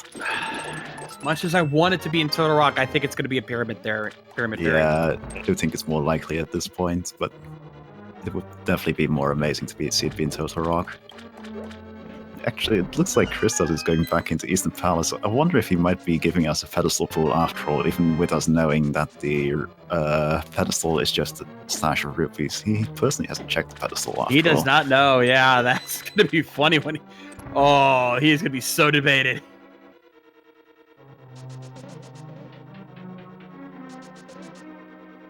Because he already has 2 of the 3 pendants. He just needs to clear Eastern Palace, and he has it. He's going to pull the pedestal, and he's going to regret it. He's going to get a lot of rupees for his troubles. You know, it's funny. Yeah, chat's pointing out a point. He would rather blind pull the pedestal for one potential item than to go into Swamp Palace. Some people just really hate Swamp Palace.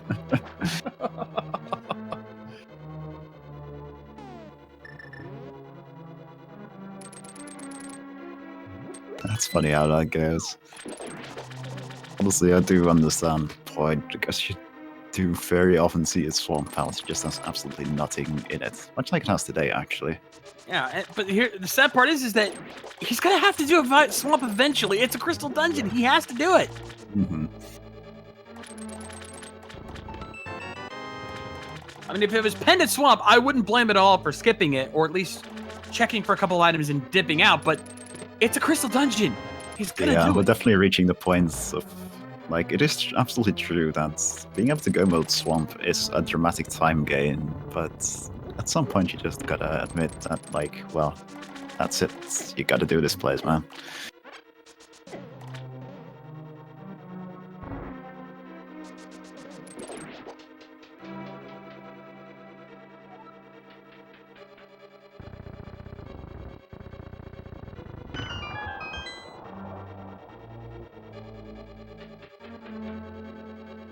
Well, this is third pendant.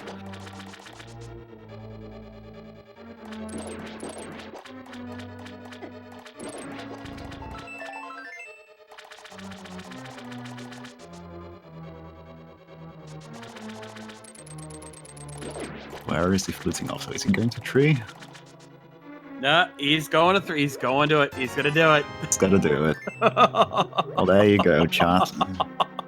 You wanted it, you got it. It's not necessary. There's nothing there, but he's gonna blind pull the pedestal, and he's gonna regret it. Now, the question is does he check it first? Because he has the book. He could do that, but I'm in the position of, if you're going there and you have all 3 pendants, just pull it. Oh man. This is almost heartbreaking to watch. We almost accidentally fluted there.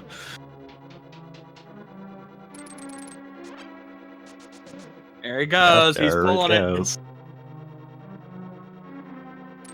Watch this amazing animation and then be rewarded with 300 rupees. Yeah. It wasn't even 300, it was 100 rupees. That's even worse. And everyone is pressing F to pay respects.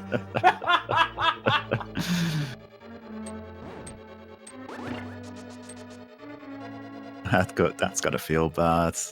Looks like he's just going straight into Turtle Rock next, though, so that's gonna be exciting. Finally, let's get something good out of this. But yeah, hashtag feels bad, man. Oh, wait a minute. No, I don't think so. Actually, Okay, he doesn't have a key now, so Actually, wait, no, huh? I'm not certain if he did or not, actually.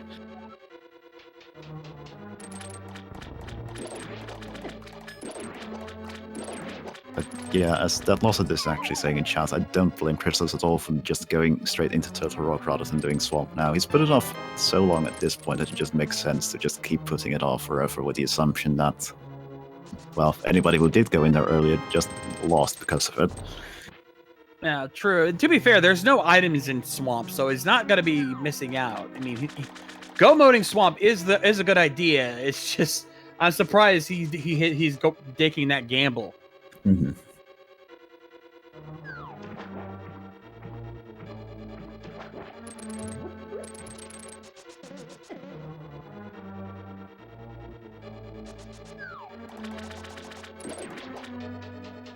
Nonetheless, here we go.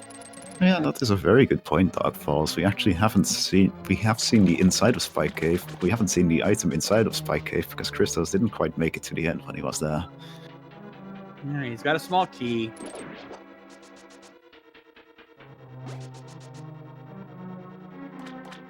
Oh, I see what he did. That's interesting. He found the big key downstairs in the Swamp Palace, went back up for the big chest, and then decided to just check the left side of Swamp Palace anyway, since there was no way he was skipping it. Ah, fair enough. It's interesting routing.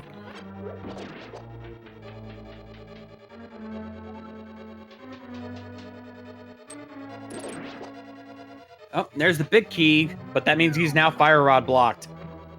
Yep, that does mean that's other possible locations for the fire rod. We have the Spike Cave, the Pyramid Ferry, or the Catfish. Yeah, which means he's gonna have to go. He's gonna have to complete Swamp and check Pyramid Ferry, or he's gonna have to find. He doesn't have the key to Brian. He needs to find that. What was that at again? That was in Swamp. That was in Swamp. Yep. So under what? He has to do Swamp. It'll be interesting to see if he opts to just go for the Catfish first.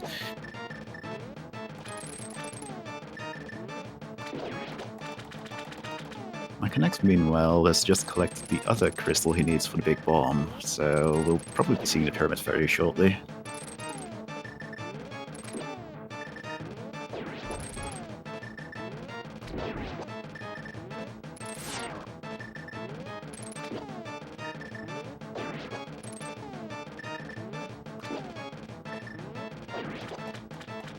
Christos now picking up a couple of red potions here. I think he's still denying himself that play.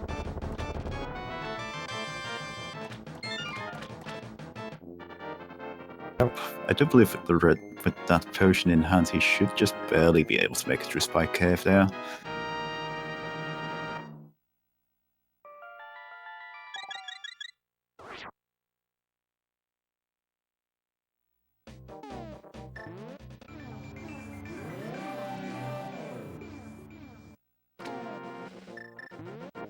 All right, we're about to see two big plays here. Makinx heading over to the Pyramid Ferry, and Christos now he's gonna make his attempt at Spike Cave.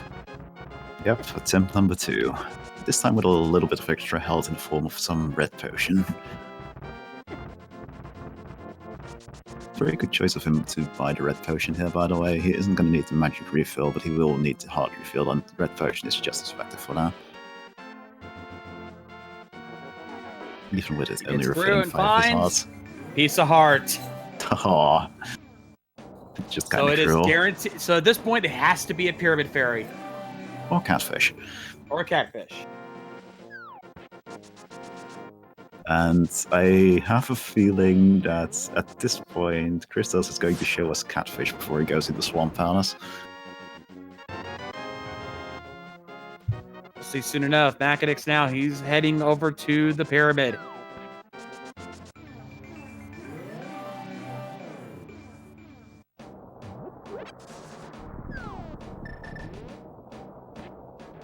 Now, okay, guy heading into Spike Cave. He's gonna be disappointed with what he finds there. But let's see what the Pyramid Fairy has. We've got 2 chests in here. Is it in here? There it is. There it is. Makinx is the first of our runners to enter. You take this one. Yeah, you know me. Everyone prep your ears, ladies and gentlemen, because Makinx has officially entered Go Mode! There we go. I would say something at this point, but by this point you are all deaf, so there's no point.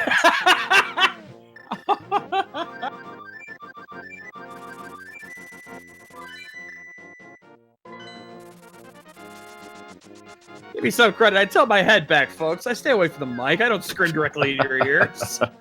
I'm not that cruel. I'm just messing with you, man. I know. You're not the only one. I'm more pointing at chat.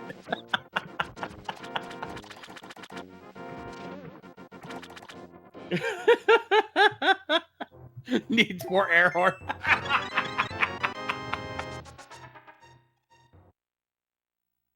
Or maybe some boo-boo zealous.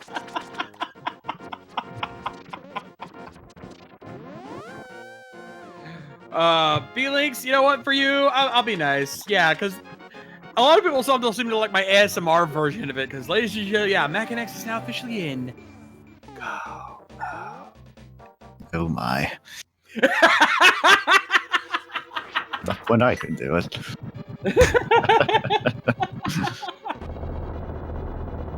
All right, Makinx now heading into the back end of Skull Woods. He's gonna go take on Mothula.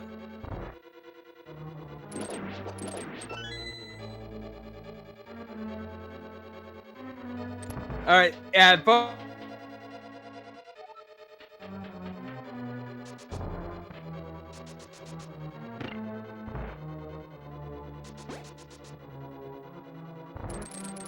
do believe the Shades just got temporarily abducted for some reason.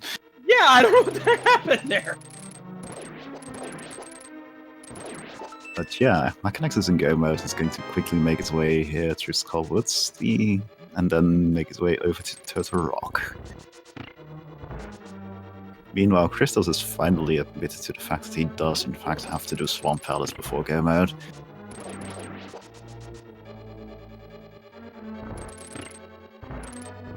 Oh, you know what? I think I know what happened. Willard did promise that if I screamed like that again, he would temporarily boom me out of the channel. Oh, I see. I think he actually kept the promise.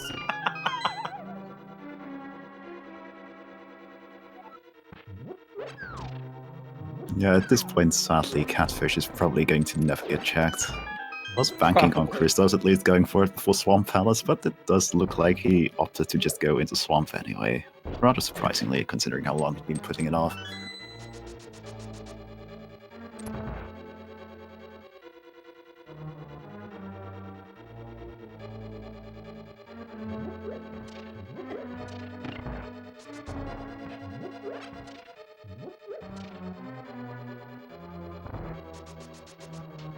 Makinx is opting quite wisely, in my opinion, to purchase a little bit of safety before continuing on to Turtle Rock and Cannon's Tower.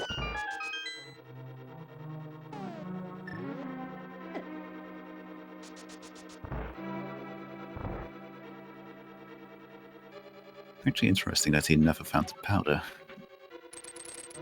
Well, was that the reward? Was that a vanilla mushroom leading to powder situation? Mm. Oh no, wait, it wasn't. That was 5 rupees. Huh. Yeah, no, it was Actually single not. rupee for the powder for the. I'm actually mushroom. not certain where he picked up the. Well, where he didn't pick up the powder in that case. Wasn't it from Helmasaur? Okay, that makes sense. Thank you, Stambra, for informing me there.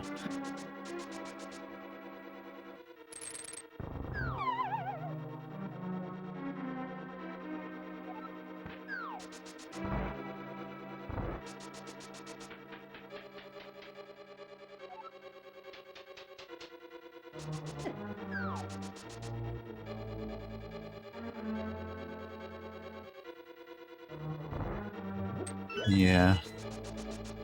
Oh, well.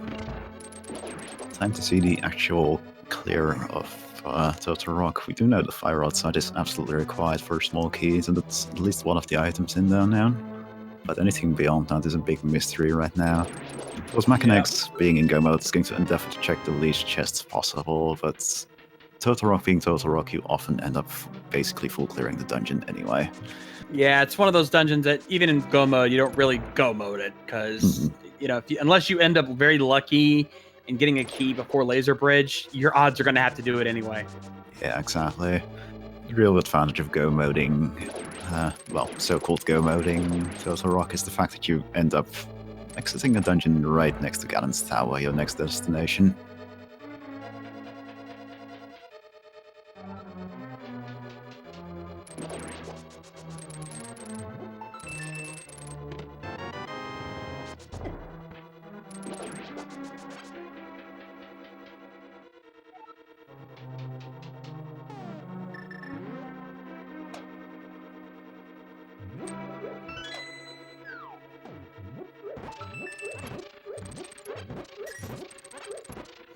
And yeah, I can confirm it was Willard that decided to move me move me out of the jail. He lived up to his threat. Well, mystery solved. He threatened me with that last time. Willard, that's why I love you there. No hate. It was funny.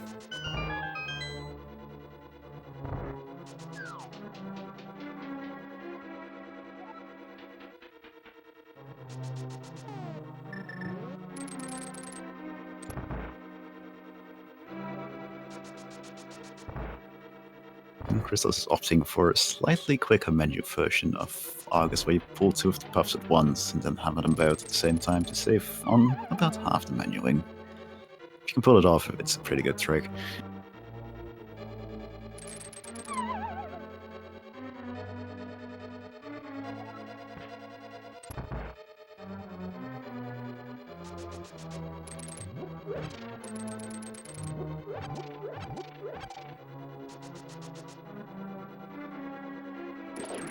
And yeah, as people are saying, this was definitely a seat from which you could just go mode Swamp, but it's not a play anyone would make in this particular situation, because there was no way to know you could just go mode Swamp before completing Swamp. So rather unfortunate there. At best you'd see people gambling on the left side being skippable.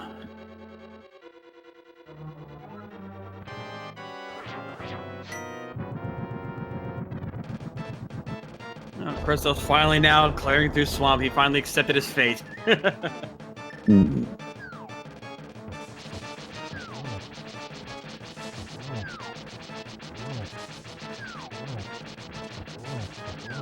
It's also rather cruel, actually, in Swordless mode in particular, that you're forced into doing hammer calls there.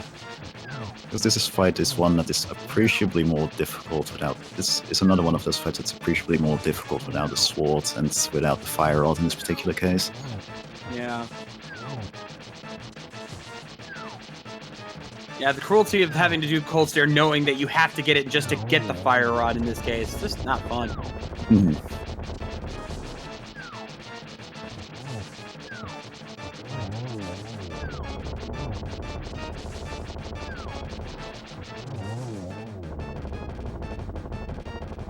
But there they go. Christos is about to hit go mode as well. Indeed.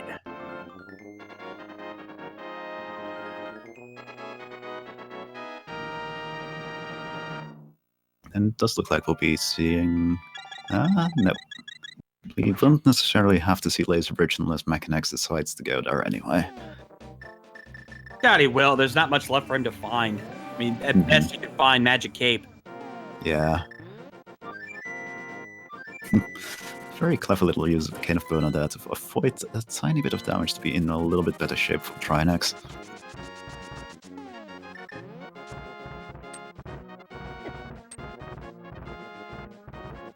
And And yeah, unfortunately, Maligord is in bad shape here because he doesn't have the Canis Samari. I don't think he ever checked the back of Escape. Ooh, that is rough actually, because that is a very important item to check as well. He could, in theory, combine it really conveniently with the Pyramid Ferry if he remembers to, but oof, that's gonna be rough.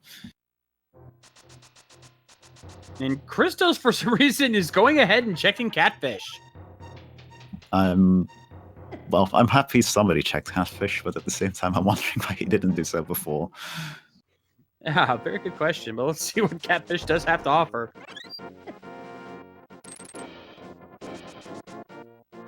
Just 5 rupees.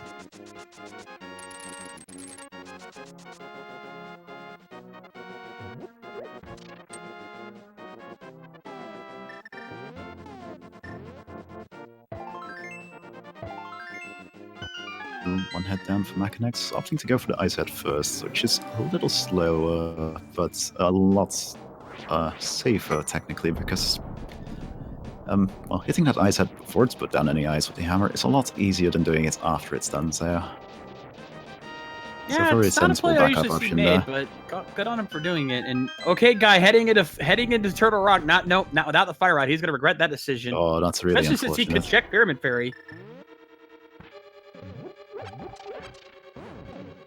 And Makinx is our first person that's going to be able to head into Ganon's Tower. So, ladies and gentlemen, we know there are exactly 22 possible locations inside of Ganon's Tower where the big key could be hiding.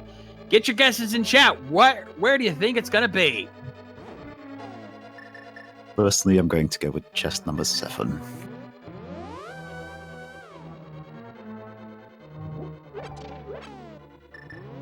Where do you think the big key is going to be? Just I'm terrible with guessing this because I never get it right. I'm going to go ahead and say... My instinct's telling me one of the 4 chests above Hookshot. I'll say bottom right, but I know I'm wrong. Well, okay, now we know where one of the when big key definitely isn't. Oh, thanks! Thanks.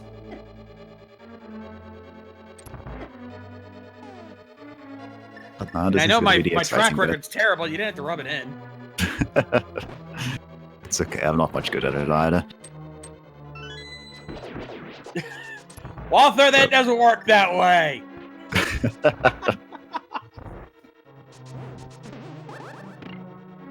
Alright, let's see. Chest number 1. Small key. Number 2. Small key. And he's gonna go right side.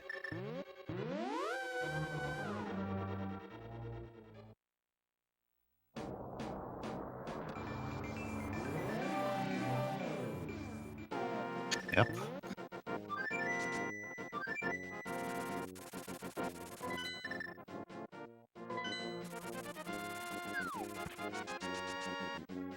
That's torch number 2. There we go. Gets on through. Beautiful.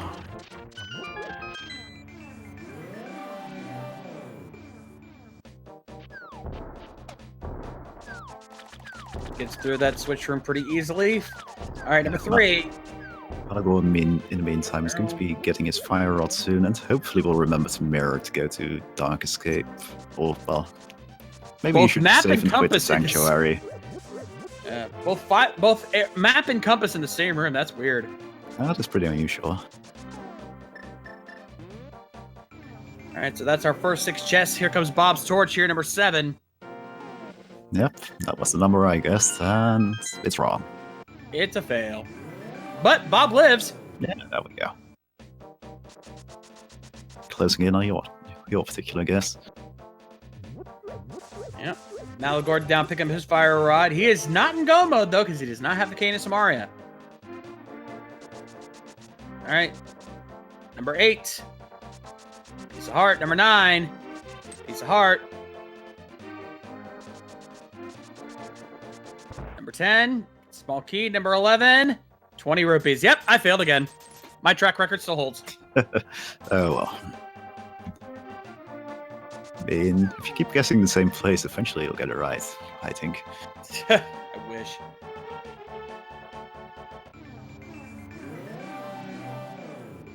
And Yeah, the King of Samaria was found in the back of Escape for somebody asking in chat.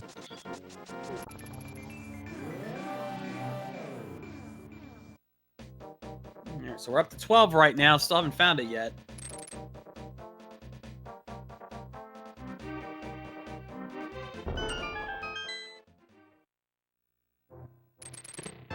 At this point, I'm really feeling that room that you bomb open in the west teleporter maze.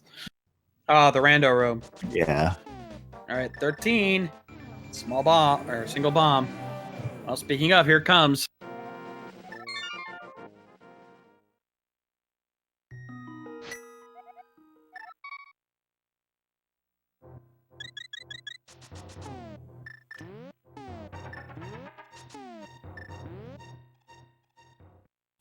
All right, 14. 5 rupees. 15. Single arrow. 16. 50. Oh, 17. Still nothing. It must be in the Ice Armos room. Yep. One Bob's chest, I suppose. Of course, there's always the infamous tile room. There is always the infamous tile room, but we do not speak of that place. Gee, I wonder why.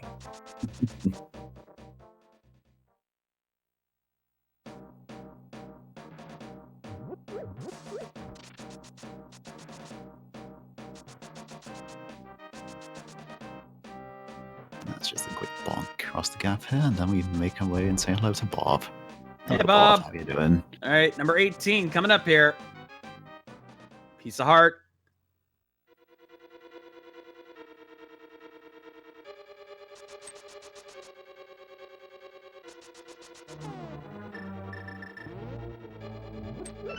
And 1 and 2. Gotta love those silver arrows for Ice Armos. Yeah.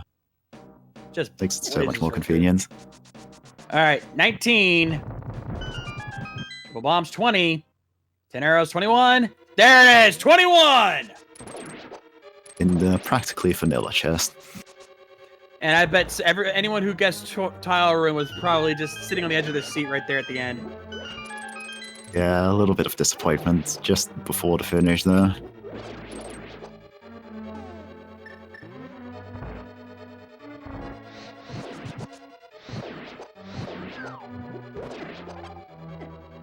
All right, so Makinx now making his way up the gauntlet.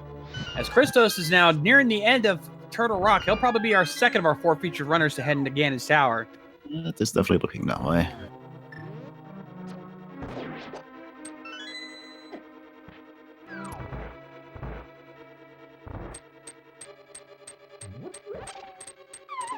And for somebody asking in chat, no, nobody has finished the race just yet.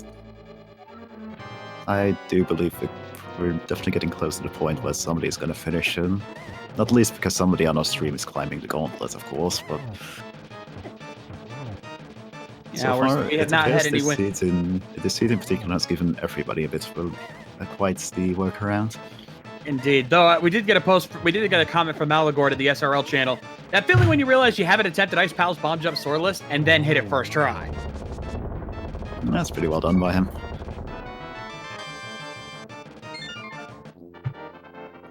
So ALTTP and Maligord both, working on Mothula. ALTTP getting him finished off. He's ready to go to this last dungeon. Though Maligord, again, he can finish Mothula, but he cannot. He is still not in going. He still needs to get the King of Samaria from the back end of Escape. Yeah, it's really unfortunate. And I think ALTTP is going to go ahead and do a pet check. No, never mind. He's just floating out. Yeah, he has no reason to check the pedestal. He is in go mode after all. Could do it for laughs, of course, but I guess he's just wanting to finish. Yeah. Now, Makinx having a little bit of trouble here with this ice room. He's just going to go ahead and... He wants to bomb burst it, but you can only use the medallions on the tiles marked with that medallion in Swordless mode, so bomb burst is not an option here.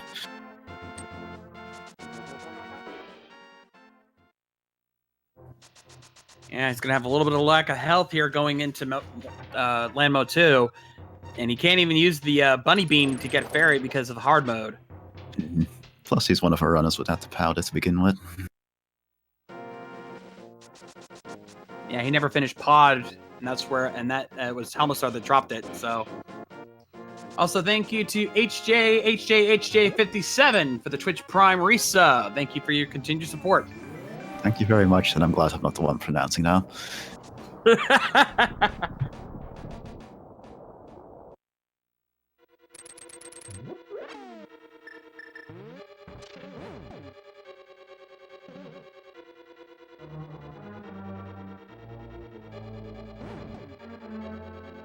The cane is hiding in the back of Escape.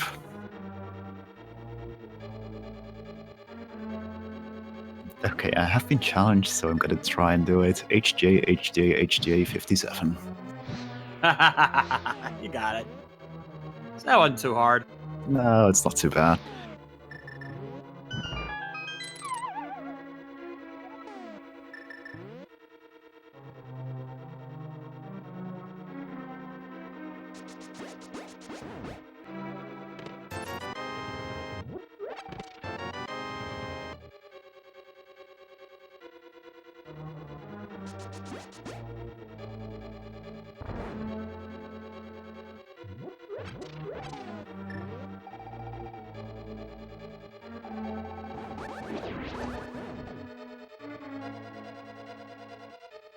Very wisely remembering Makinx's part, by the way, is in fact a heart in one of those pots in the room that you often refill yourself in with the powder.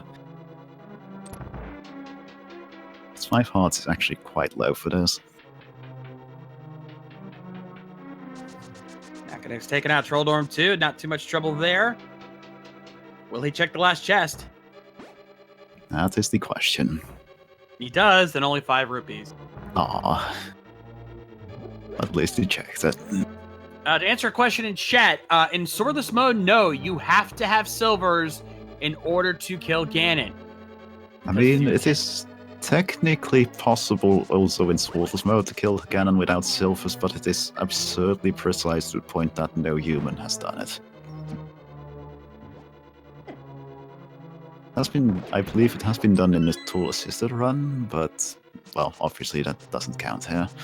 No, yeah, that's a frame perfect thing, and that's just not something you want to try to do.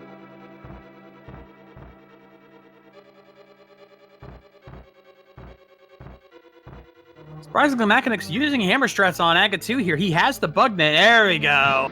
Yeah, I would definitely in his position be using bug net. It is a lot. It's got a lot more generous timing for hitting Aghanim's energy orbs back at him.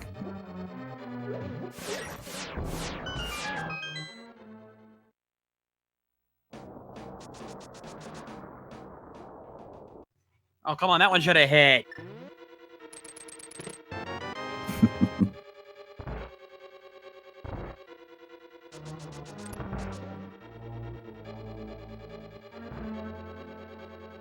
And it is in fact 24 hits.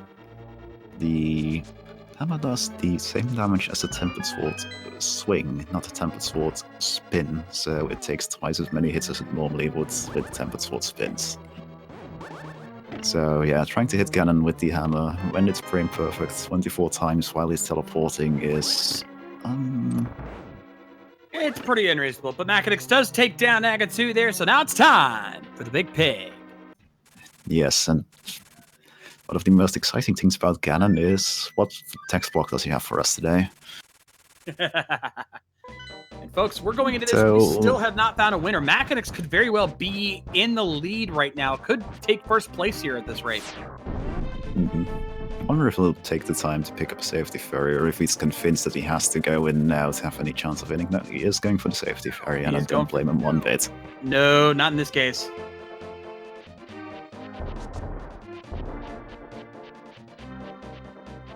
Of course, that ferry's not playing nice with him there. Oh, there we go.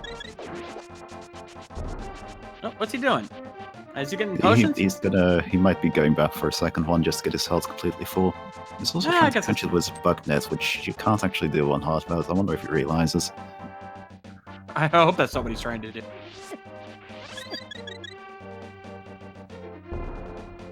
Yeah, nope. Which way you going? There you go.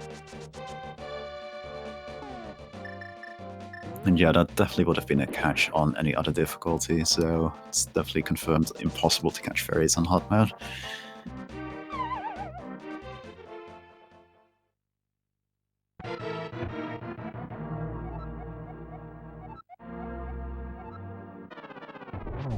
Cheese facts today. The more you know. Indeed. Alright, Makinx now working on it Ganon here. He's trying to avoid that trident. Yeah, it's gonna be 12 hammer hits per phase.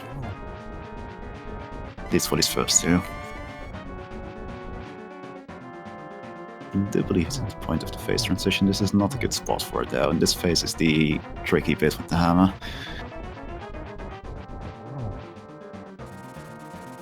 He's got to dodge those fire bats. Thankfully, he does have the blue missile. It won't do too much damage, but you still got to be careful. Yeah, 3 hearts of damage is still pretty rough.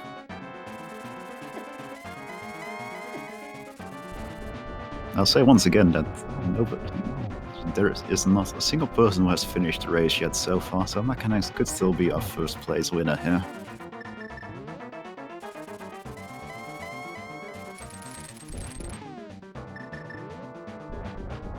He's playing very carefully, very wisely.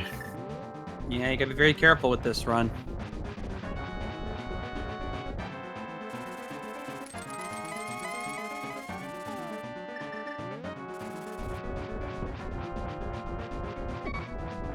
Oh, he's running dangerously low on health here. This is a very risky play. Yep, just one more hit will do him in at this point, and he's got no safety items. Oh! Sniped by the fire bat! That is rough.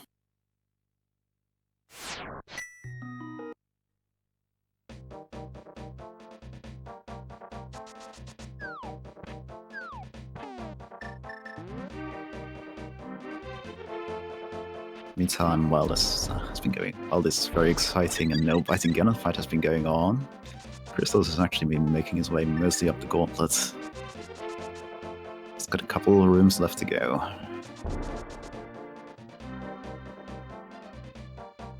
And the TheOkayGuy is also combing through Ganon's tower to find the big key. And it looks like Makinx is going to head over and get himself some potions to prep him up for round 2. A very smart decision. Even with them restoring only 5 hearts each, that's still 10 more hearts effectively than he would otherwise have. Or he can only afford a single blue potion. Or red potion, even.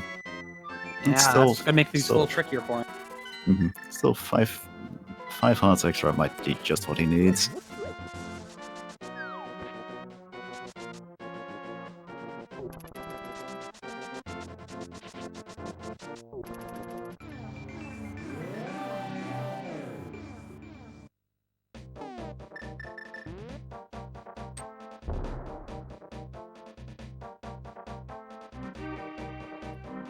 Makinx being very careful not to lose any of that health he just got back. He wants to go in here fully armed, and here we go. Yep, time for the rematch.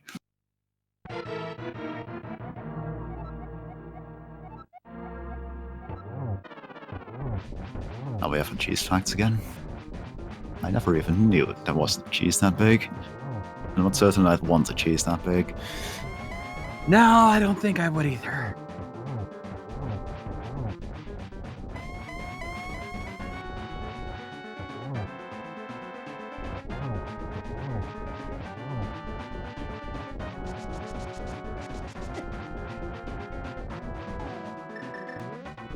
Maligord's still working on going back into the Eastern Palace. He's still looking for that cane of Samari. He does not know where it is. Yeah, as far as he's concerned, it could even be on the pedestal, I believe. Oh. Ooh. Makinx once again running very low on health here, and he's having actually more trouble than he did last time. Yeah, I think he's actually, since he's done so little damage in this phase so far, he's just going to conserve the potion for possibly a better attempt, or if he gets farther in the fight, rather than using it now and just not being able to get it back at all. And down he goes.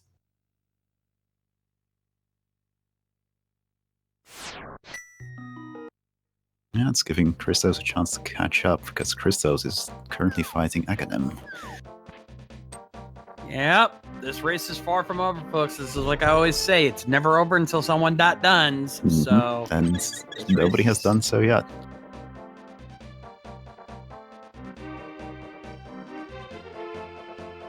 If there's anyone who could snipe this race from Makinx's grasp, it would be ChristosOwen.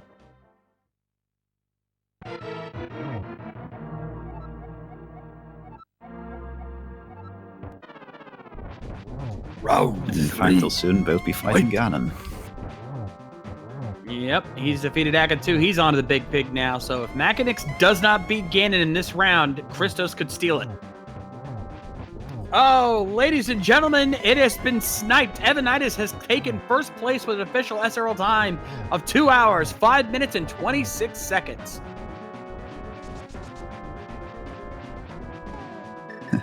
Good job to him. Very well done.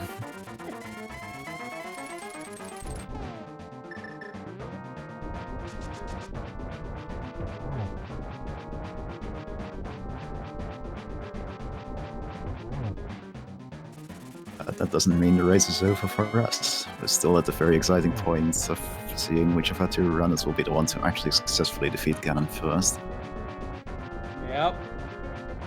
And it's worth noting that Christos actually just went straight into Ganon without opting to get any extra save too. So just a single more hit more will do Christos in, though he's down to the easier part of the fight now. Getting a much more fortunate position on Ganon. Ooh, be careful. Oh, Christos takes a death. Ooh, that is a good sign for Makinx there.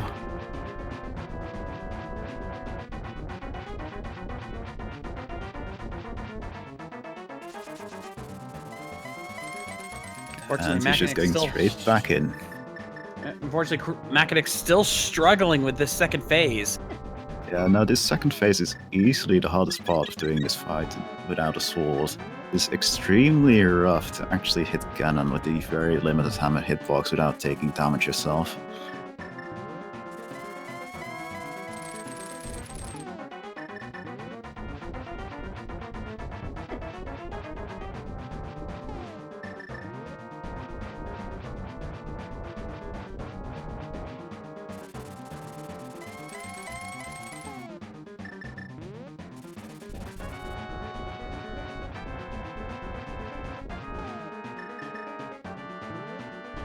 Christos has once again reached the phase past where Makinx is right now.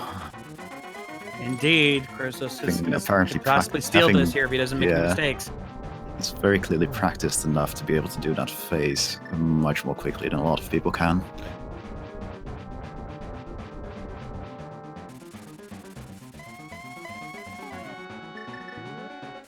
Do believe? Oh no, still spinning the trident there.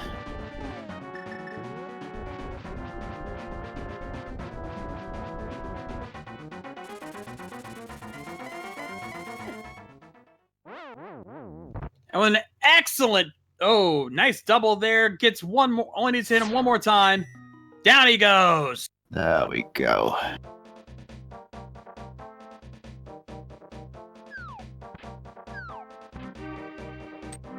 Very well done by Christos there. And he finishes with an official time of 2:08:01. You know, Minster got sniped on there. He took third place with 2:08:03. I've just invited ChristosOwen in here, so he'll probably be joining us shortly. He indeed will be.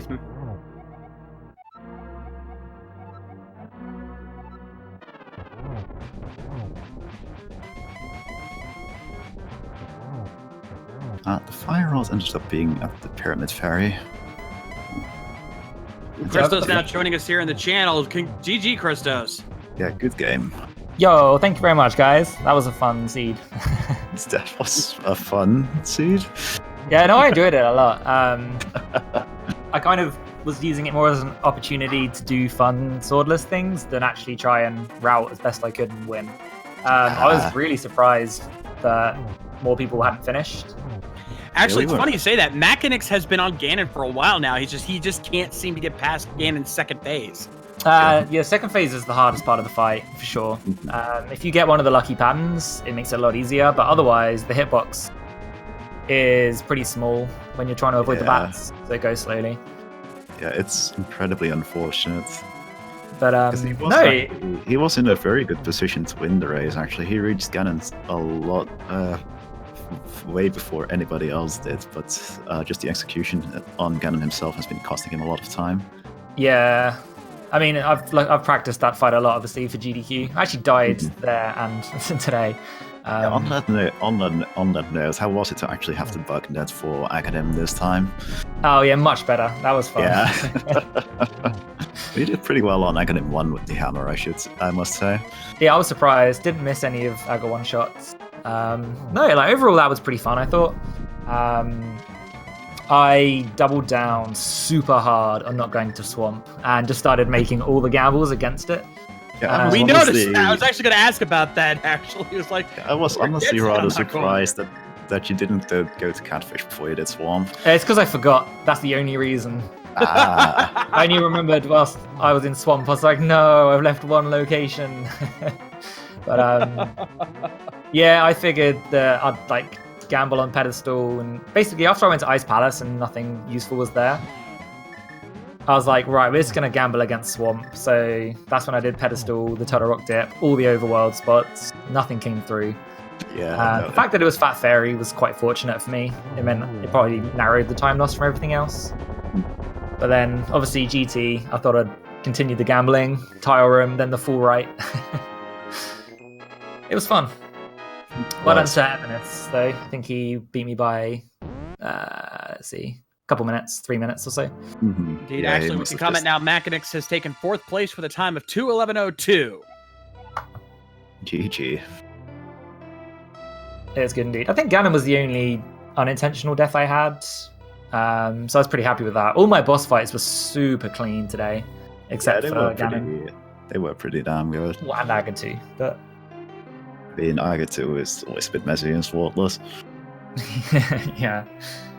I made a few routing errors, but overall pretty happy with it. Yep. We didn't have any good weapons for a while at the start, which was quite fun. Doing escape with just bombs and all the other stuff. Okay, guy now working on Ganon as well. Unfortunately, he took a death early on already, so he's still working on that. Anyway, Makinx joining us here in the channel. GG there, Mac. Hey there, thanks. Yeah, well done. Yeah, good game, bud. Well, yeah, it was a good game until up until Ganon, I would say. Yeah. Yeah, that Ganon fight gave you some trouble, didn't it? Oh, a lot. Second phase is hella shot with the hammer, isn't it?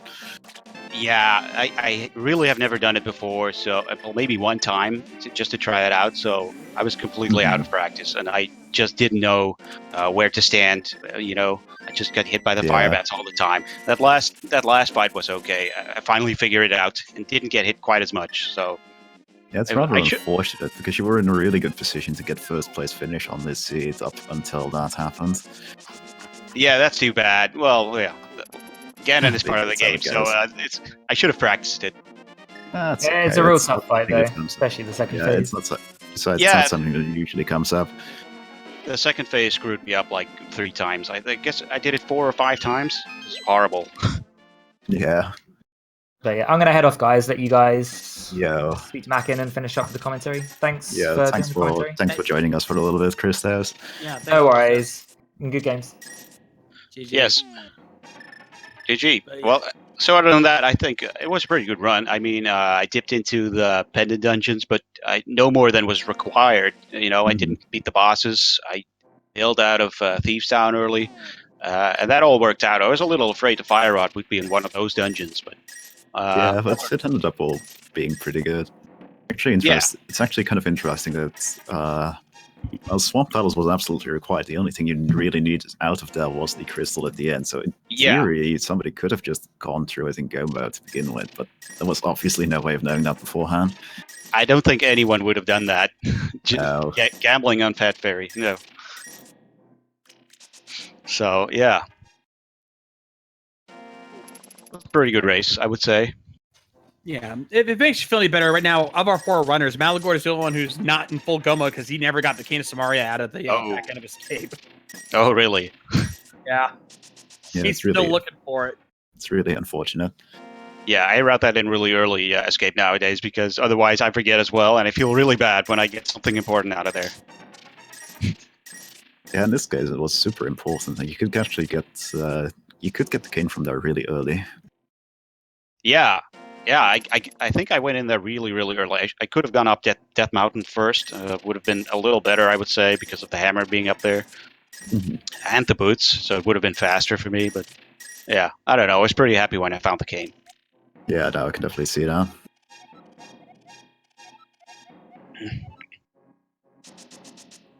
I didn't even know that. Trying again on Ganon here. Yeah, I didn't even realize that's what the 50 rupee guy says in his cave if you talk to him.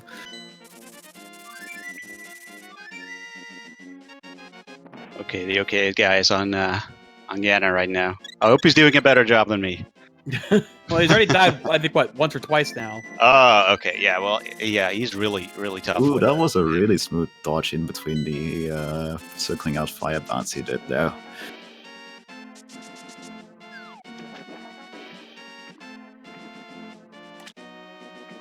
Sadly, just one more hit will do him in at this point. He does have a second blue potion at least. Yeah, that's actually something that I noticed. Money was actually pretty rough in this seed, wasn't it? Yeah, well, I never was in trouble, really, but I was short on cash, obviously, at the end when I wanted to buy potions. So, yeah, there wasn't a lot of money in the seed. It is, you have to settle for just a single red potion at the end there. Yeah, I think I'm just going to buy that, even though it's almost worthless. I mean, how many hearts do you get? 5 or 6? Yeah, well, 5 can make all the difference, as you noticed. Yes. Yeah, well, he didn't, because I died that fight when I used it. Oh, did you? Down. Yeah, it was the fight after that. Successful attempt, sorry. No, it was the fight after that I won. I finally figured out how to do it. Nice. Maligord picking up a piece of heart there from Zora. He's still trying to find that red cane. He doesn't know he's missing one essential area, and this is that kind of thing that's almost heartbreaking to watch. That was another thing with my run. Sorry to interrupt. I sort of forgot you could hammer into Aghanim's place, so I was just stumped for a while. I don't know if you guys noticed. Yeah, I did notice. I did notice you were at your menu for a while. Yeah, I was thinking, what have I forgotten? It was just simply go to Aghanim. I'm glad I figured that out pretty quickly, but still wasted like 2 minutes on that. And just one more shot will do Ganon in for the okay guy. There it goes.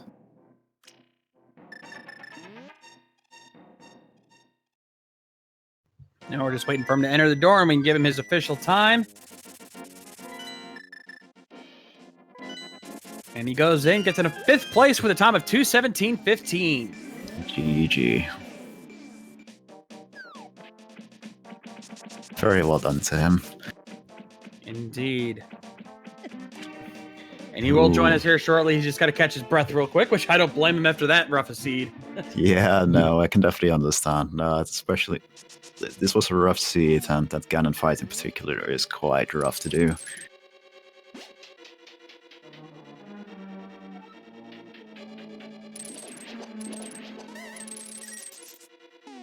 Since somebody's asking, I believe we had 19 participants in this particular race. Sounds about right, give or take.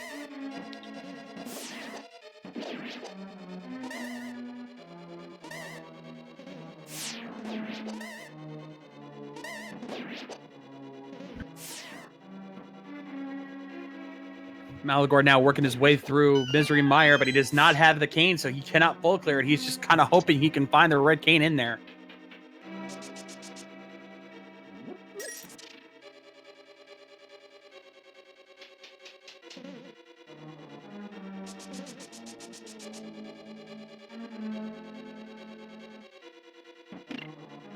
Yeah, it's really unfortunate because we know the red cane is to be found here. Has he done the front of escape then? Or did he also not do that? He did the front, but he never did the back. Yeah, I think that's exactly what he did. He just save and quit then when he was down there, I suppose. I did the death warp. I think he did it around the time he was going for Academ. Like, I think what he did is go to Zelda Cell and then mirror out and then go up to Academ. Oh, right. Which he had a bit of a unfortunately threw rough him way spot off. with. Yeah. He had a bit of a rough spot with Academ himself, so that might have put it out of his mind too. Yeah, my second Aghanim fight wasn't very clean either. No. Academ is really I had a rough Academ time. is tricky in Swordless mode. So I switched to the net, but yeah, it's so slow.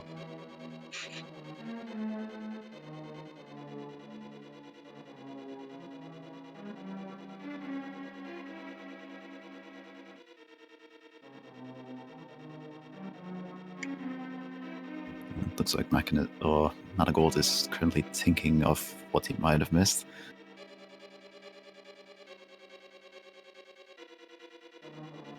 This is when you went nice to have those have like a map tracker like a cross products tracker does. Yes and no. Depends on, like, even if he's using one, he might have mismarked Hyrule Castle as being fully completed when it isn't, which would be unfortunate.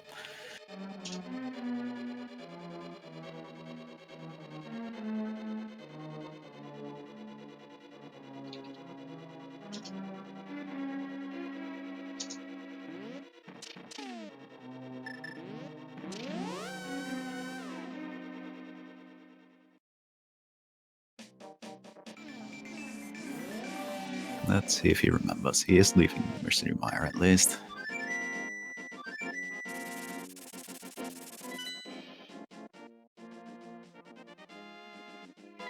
Yeah, he's heading up to Death Mountain. He's trying to think of where to go, but he doesn't realize it. Maybe just save and quit might be a good sign. If he starts at Sanctuary now.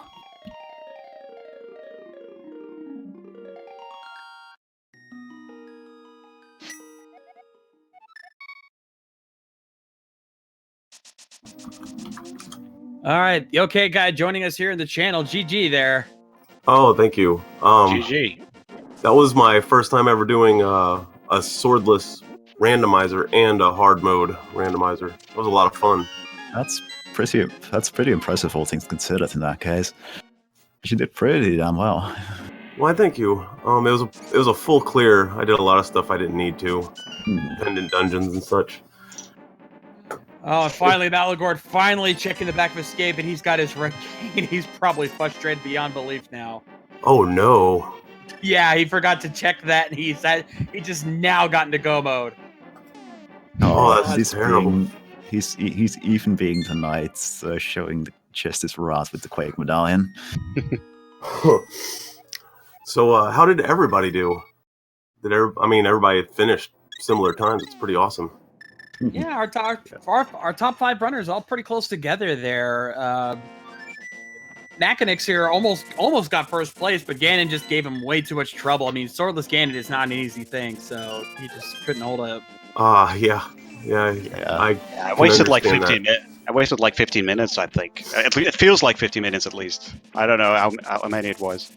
That sounds about right, actually. He killed me a couple times, and then I went. I think I could have.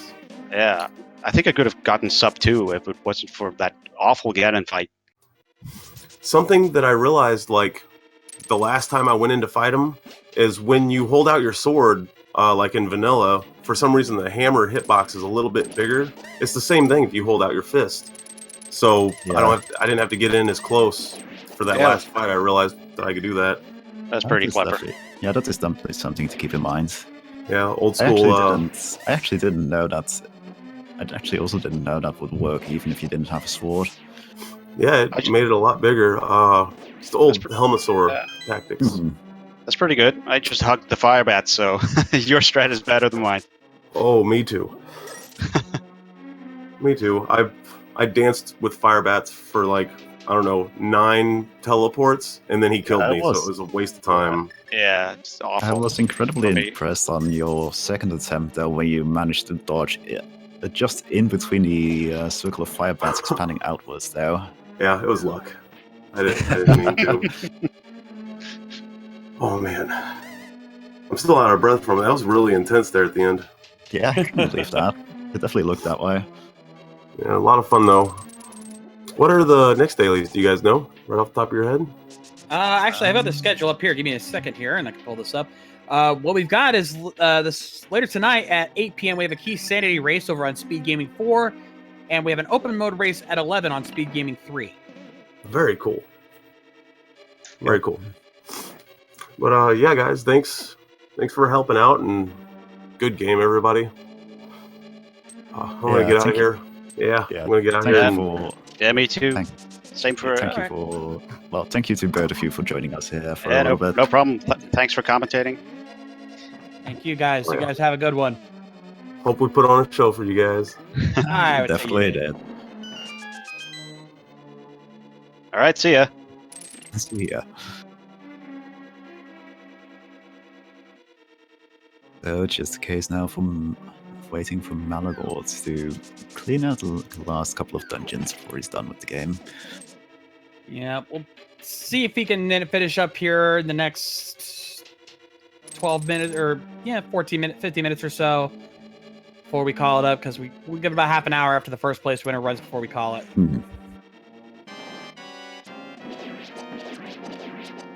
He should at least keep us entertained for that moment, because I don't think he's definitely going to be active during most of that time. Thankfully, he gets a nice quick kill there on Vitreous, so he's not going to be doing too much trouble here. It's Yeah, just a matter of rock. very smooth. Must have felt real good after his trouble finding the cane to just quickly take care of Vitreous that way.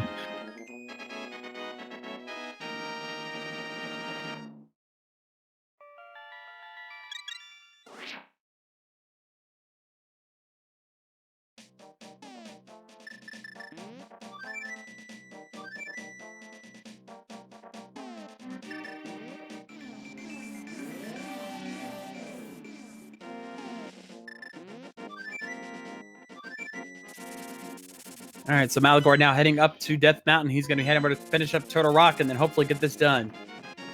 Yep. Just one final thing for him to do.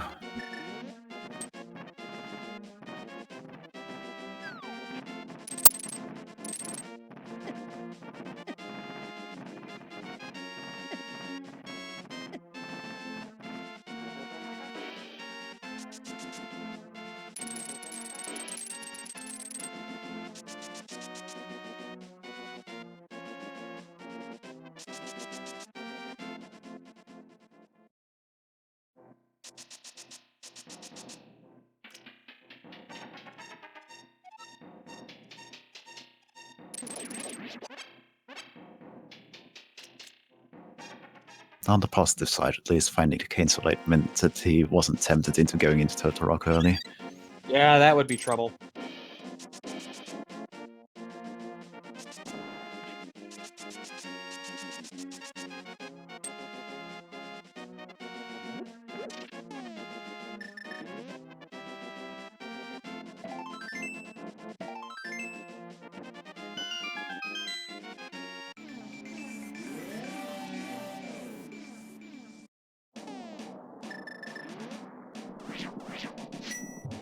All right, he's finally going in. Yep. It's going to be good times in here.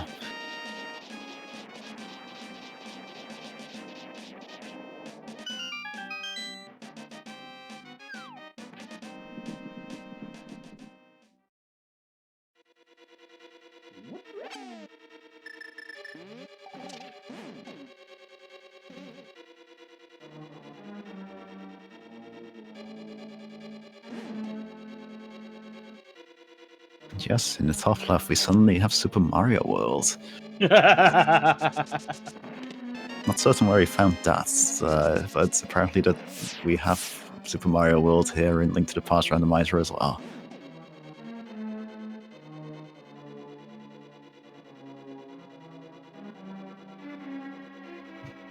No, we never did find the cave, did we? Nope, I don't think we ever did, surprisingly, considering how much of the world was checked. Could have been on the laser bridge or something, I suppose, because that's one of the few locations we didn't see. Yeah, that sounds about right. It's probably the only place it could be.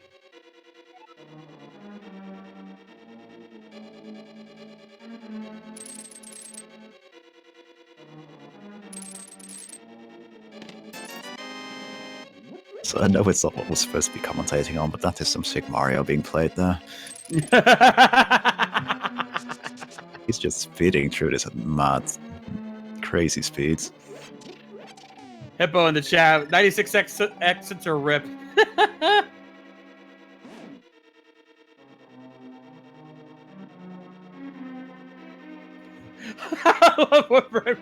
I think the okay guy went to go find a cape. Well, he'll find plenty of them there.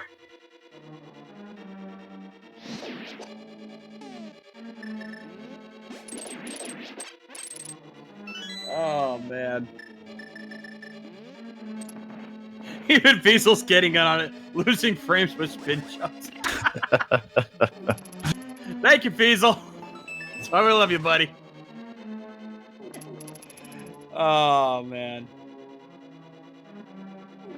Admittedly, surprisingly, we have only had one forfeit. It happened after our top 5 entered, and the only reason he forfeited was he was out of time. He had to leave, but People have been really good lately about just doing all kinds of stuff. Like just continuing to play way part and not forfeiting and just really trying no matter how difficult things may be. Yeah, usually it's, if someone has to forfeit, it's only because of time constraints. You know, they only have a limited amount of time in a rate before they have to do something else. But very rarely do I see people forfeiting just because they can't handle it. It's granted, if I were running, I'd probably have forfeited due to getting my butt handed to me. So I give them a lot more credit than I give myself. Yeah, even when we did the expert difficulty run earlier this week, there were also very few people who actually forfeited from the race. It was very heartening to see.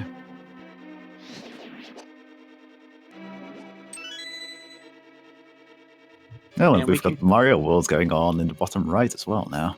Actually, it's Wind Waker in the bottom right, but we've also got Sinhe taking 6th place with a time of 2:31.18. Had the hiccups there for a minute. I was actually referring to the Sonic Buddy sprite, which happens to be the Mario from Super Mario World. Fair point, fair point. Oh, looks like Makinx is going to play some OOT over there. So we're going to have some different Zelda action going on. Yeah, we've got Zelda number...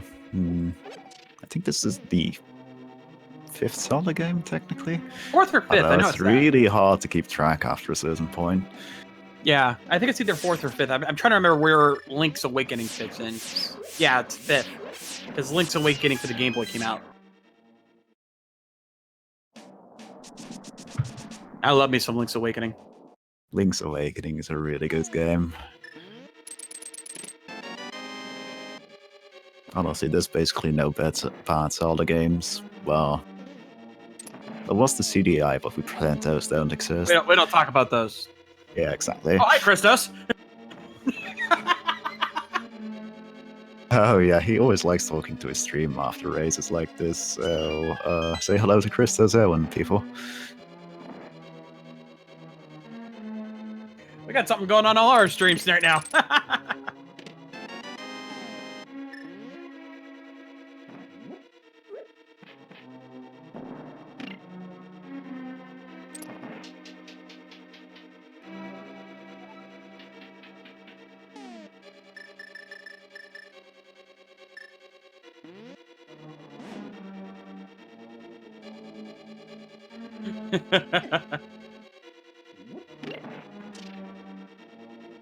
That looks like the OkayGuy is still opting to skip the cape, by the way.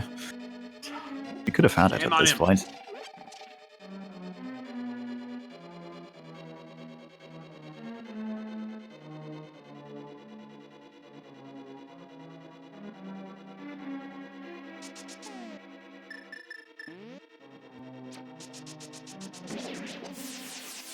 And Maligord indeed skipping Laser Bridge, so we will never know if the cape was there.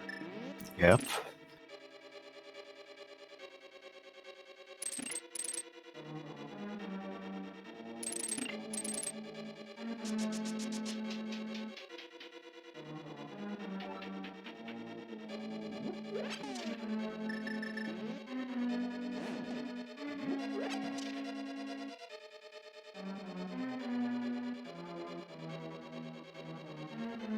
Maligord finally making it to Trinex.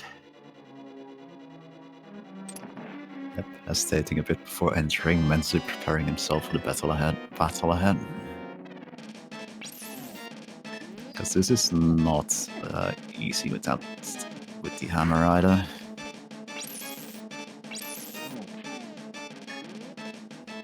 That's a mini version of Menu Simulator 2018 once again.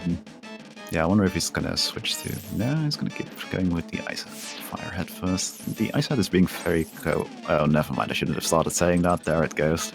Dude, you now suffer from what I like to call foot and mouth disease. Yeah, exactly. I was gonna say, man, he's been really nice, not spitting any ice, but no, there we go.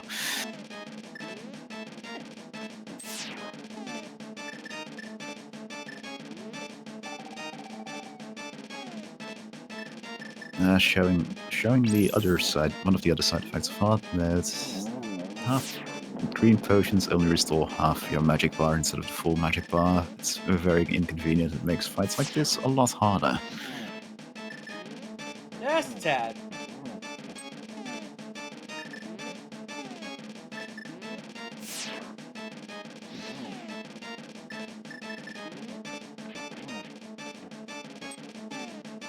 Ooh, this is real close on the magic. If he gets this hit and gets one more hammer swing in, I think he's good. Yep, he's good. There we go. Got Now that he just has to do- clutch, though. Yeah, this is going to be clutch. He's one. I think he might be one hit away from dying, so he has to be careful.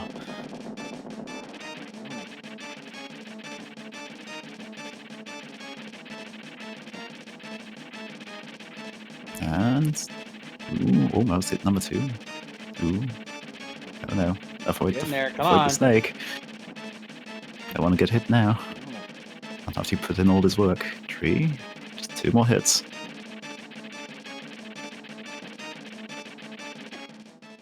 Oh no! That's unfortunate.